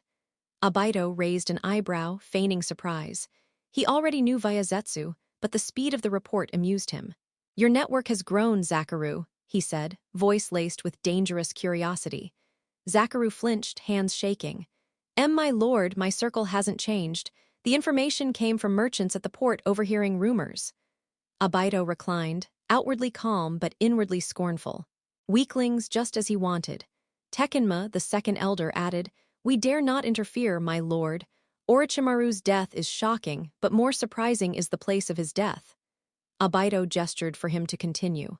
"He perished in the Kaguya clan's new hideout," Tekkenma said, shoulders stiff. A heavy silence followed. Obito's mind raced, piecing together the implications. Merchants seem unusually informed, used for a purpose, but to what end? "Where are these merchants now?" Obito asked softly. "They have long left the village, my lord," Zakaru replied, voice tinged with apprehension. In an instant, the tension in the room shifted. Obito's aura radiated lethal intent, a palpable darkness that seemed to drain the very air. Zakaru sank low in his chair, his head nearly grazing the table. Asking for mercy wasn't even an option. Fear had robbed him of the courage to lift his gaze. "Find them!" Obito's words dropped like a guillotine. Zakaru's complexion drained completely. The tone in Obito's voice left no doubt. Failure would invite consequences far worse than death. The Mizukage had set a precedent with those who faltered before. Summoning all his courage, Zakaru straightened and bowed once again. "At once, my lord," he stammered, bolting from the room. Relief and dread fought across his face as he fled Abaido's presence. Abaido's attention shifted to Tekenma. "Assemble the hunter nins," he ordered. "Arm them with scrolls containing paper bombs. There's a clan that must be erased."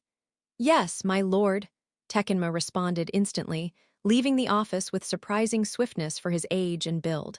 Abaido's gaze swept across the remaining elders, who cowered in their seats. His voice, dripping with disdain, rang out. "The rest of you, make yourselves useful and manage the village.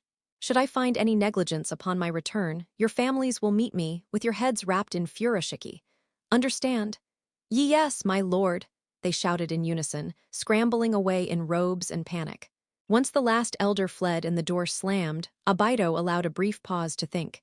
These fools, so easily manipulated, yet for now they have their purpose. With a fluid hand sign, he summoned a shadow clone. Kamui. The clone was immediately sent to his base, Kamui transporting it to Zetsu for further instructions. The world twisted and blurred as the clone materialized inside Abaido's hidden lair. The air was thick, almost suffocating.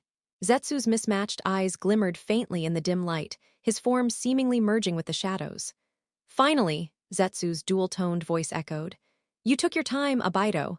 The clone's visible eye narrowed sharply. "Get to the point," he said, the Kamui swirl still enveloping him. Zetsu tilted his head, noting the impatience. "In a rush, I see. Very well. The one responsible for Orochimaru's death remains unknown. But he eliminated both Orochimaru and Tatsumaro in a single night, a display of considerable skill." The clone's body shifted slightly, silently prompting him for more. "The kid rumored to have Shiketsumiyaku has vanished. Orochimaru's presence and subsequent death complicated things," Zetsu continued, his tone turning grave. "Complicated?" the clone asked, tilting his head. "After analyzing dispersed chakra from the conflict, I attempted to track him. The energy matched the Kaguya clan, suggesting this is a hidden operative, someone retaliating for Orochimaru's attempt to abduct Kimimaro, then escaping with the child. He may return once the child is safe." The clone absorbed the information, strategizing silently. Making a hand sign, he said, "If he returns, I'll handle him. Focus elsewhere. Locate the merchants fleeing the land of water, and capture them alive. How are the assassin's family members faring?" "They're progressing well," Zetsu answered, a trace of satisfaction in his voice. "They've undergone rigorous training, guided exactly as you instructed." "Good," the clone acknowledged, glancing toward a small silhouette in the corner. "Time to get to work, Three Tails." With a soft pop, the clone dissolved, transferring all gathered knowledge back to Abaido. Back in the Mizuki's office, Abaido absorbed the intel. His mind raced, weighing each piece of information. Rumors of Orochimaru's death spread faster than expected, he thought while pacing. Merchants' involvement hinted at deeper schemes, but who orchestrates them? He paused at the window, staring out at mist-shrouded Kirigakure. Eliminating both Tatsumaro and Orochimaru in one night was no small feat. If this person is tied to the Kaguya clan, their motives are likely more intricate than anticipated. Turning from the window, his eye landed on the Mizuki's hat on the desk, a symbol of authority and a reminder of his long game. Protecting Kimimaro made sense, Abaido mused, yet hidden agendas might exist. Staying ahead of unseen enemies was paramount. He approached the Kamui portal. Every detail, every strategy had to be precise. Failure wasn't an option. Stepping into the swirling vortex, Abaido's resolve hardened. The Kaguya clan will be wiped out. And if anyone dares oppose me, the thought trailed as he vanished, leaving the office eerily silent. Near the wall, Ao's eye was fixed on Sukuna. The formidable shinobi had been silent, lost in thought until he spoke.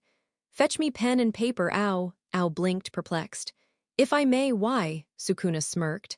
"Just a few things I need to jot down. You'll see soon enough." Ao hesitated, then ordered a masked guard to comply. Minutes later, the items arrived. Sukuna took them, but instead of writing, his stomach-mouth opened wide, devouring both pen and paper. Ao's jaw dropped. What are you doing?" Sukuna shrugged casually. "I said I had things to consider. This helps me think." Ao shook his head, realizing further questions would be fruitless. Sukuna's methods were unconventional to say the least. Sukuna POV Sukuna grinned at Ao's expression. The office had been tense since his arrival, so a little mischief was warranted. I'll sort the pen and paper later, he thought, but Ao's reaction was worth it. Observing carefully, Sukuna noted subtle actions. Small notes passed to Mei, her behavior changing noticeably. Previously skeptical, she now trusted him fully, ready to challenge the Mizukage. He considered all he'd done since arriving. In this body, few knew him, only his battles on the Kaguya clan's hidden island provided recognition. Reports likely exaggerated, yet some details spread quickly. Let's move to the location, Ao said, prompting Sukuna to follow. The path was a twisting labyrinth of stone corridors, flickering torchlight their only guide. As they descended deeper, cold and humidity intensified. When do we actually leave? Sukuna asked, growing impatient. Mei-sama will inform you upon arrival, Ao replied, focused on navigating the maze with careful precision. Slowly, Sukuna felt an unseen pressure pressing down from all directions.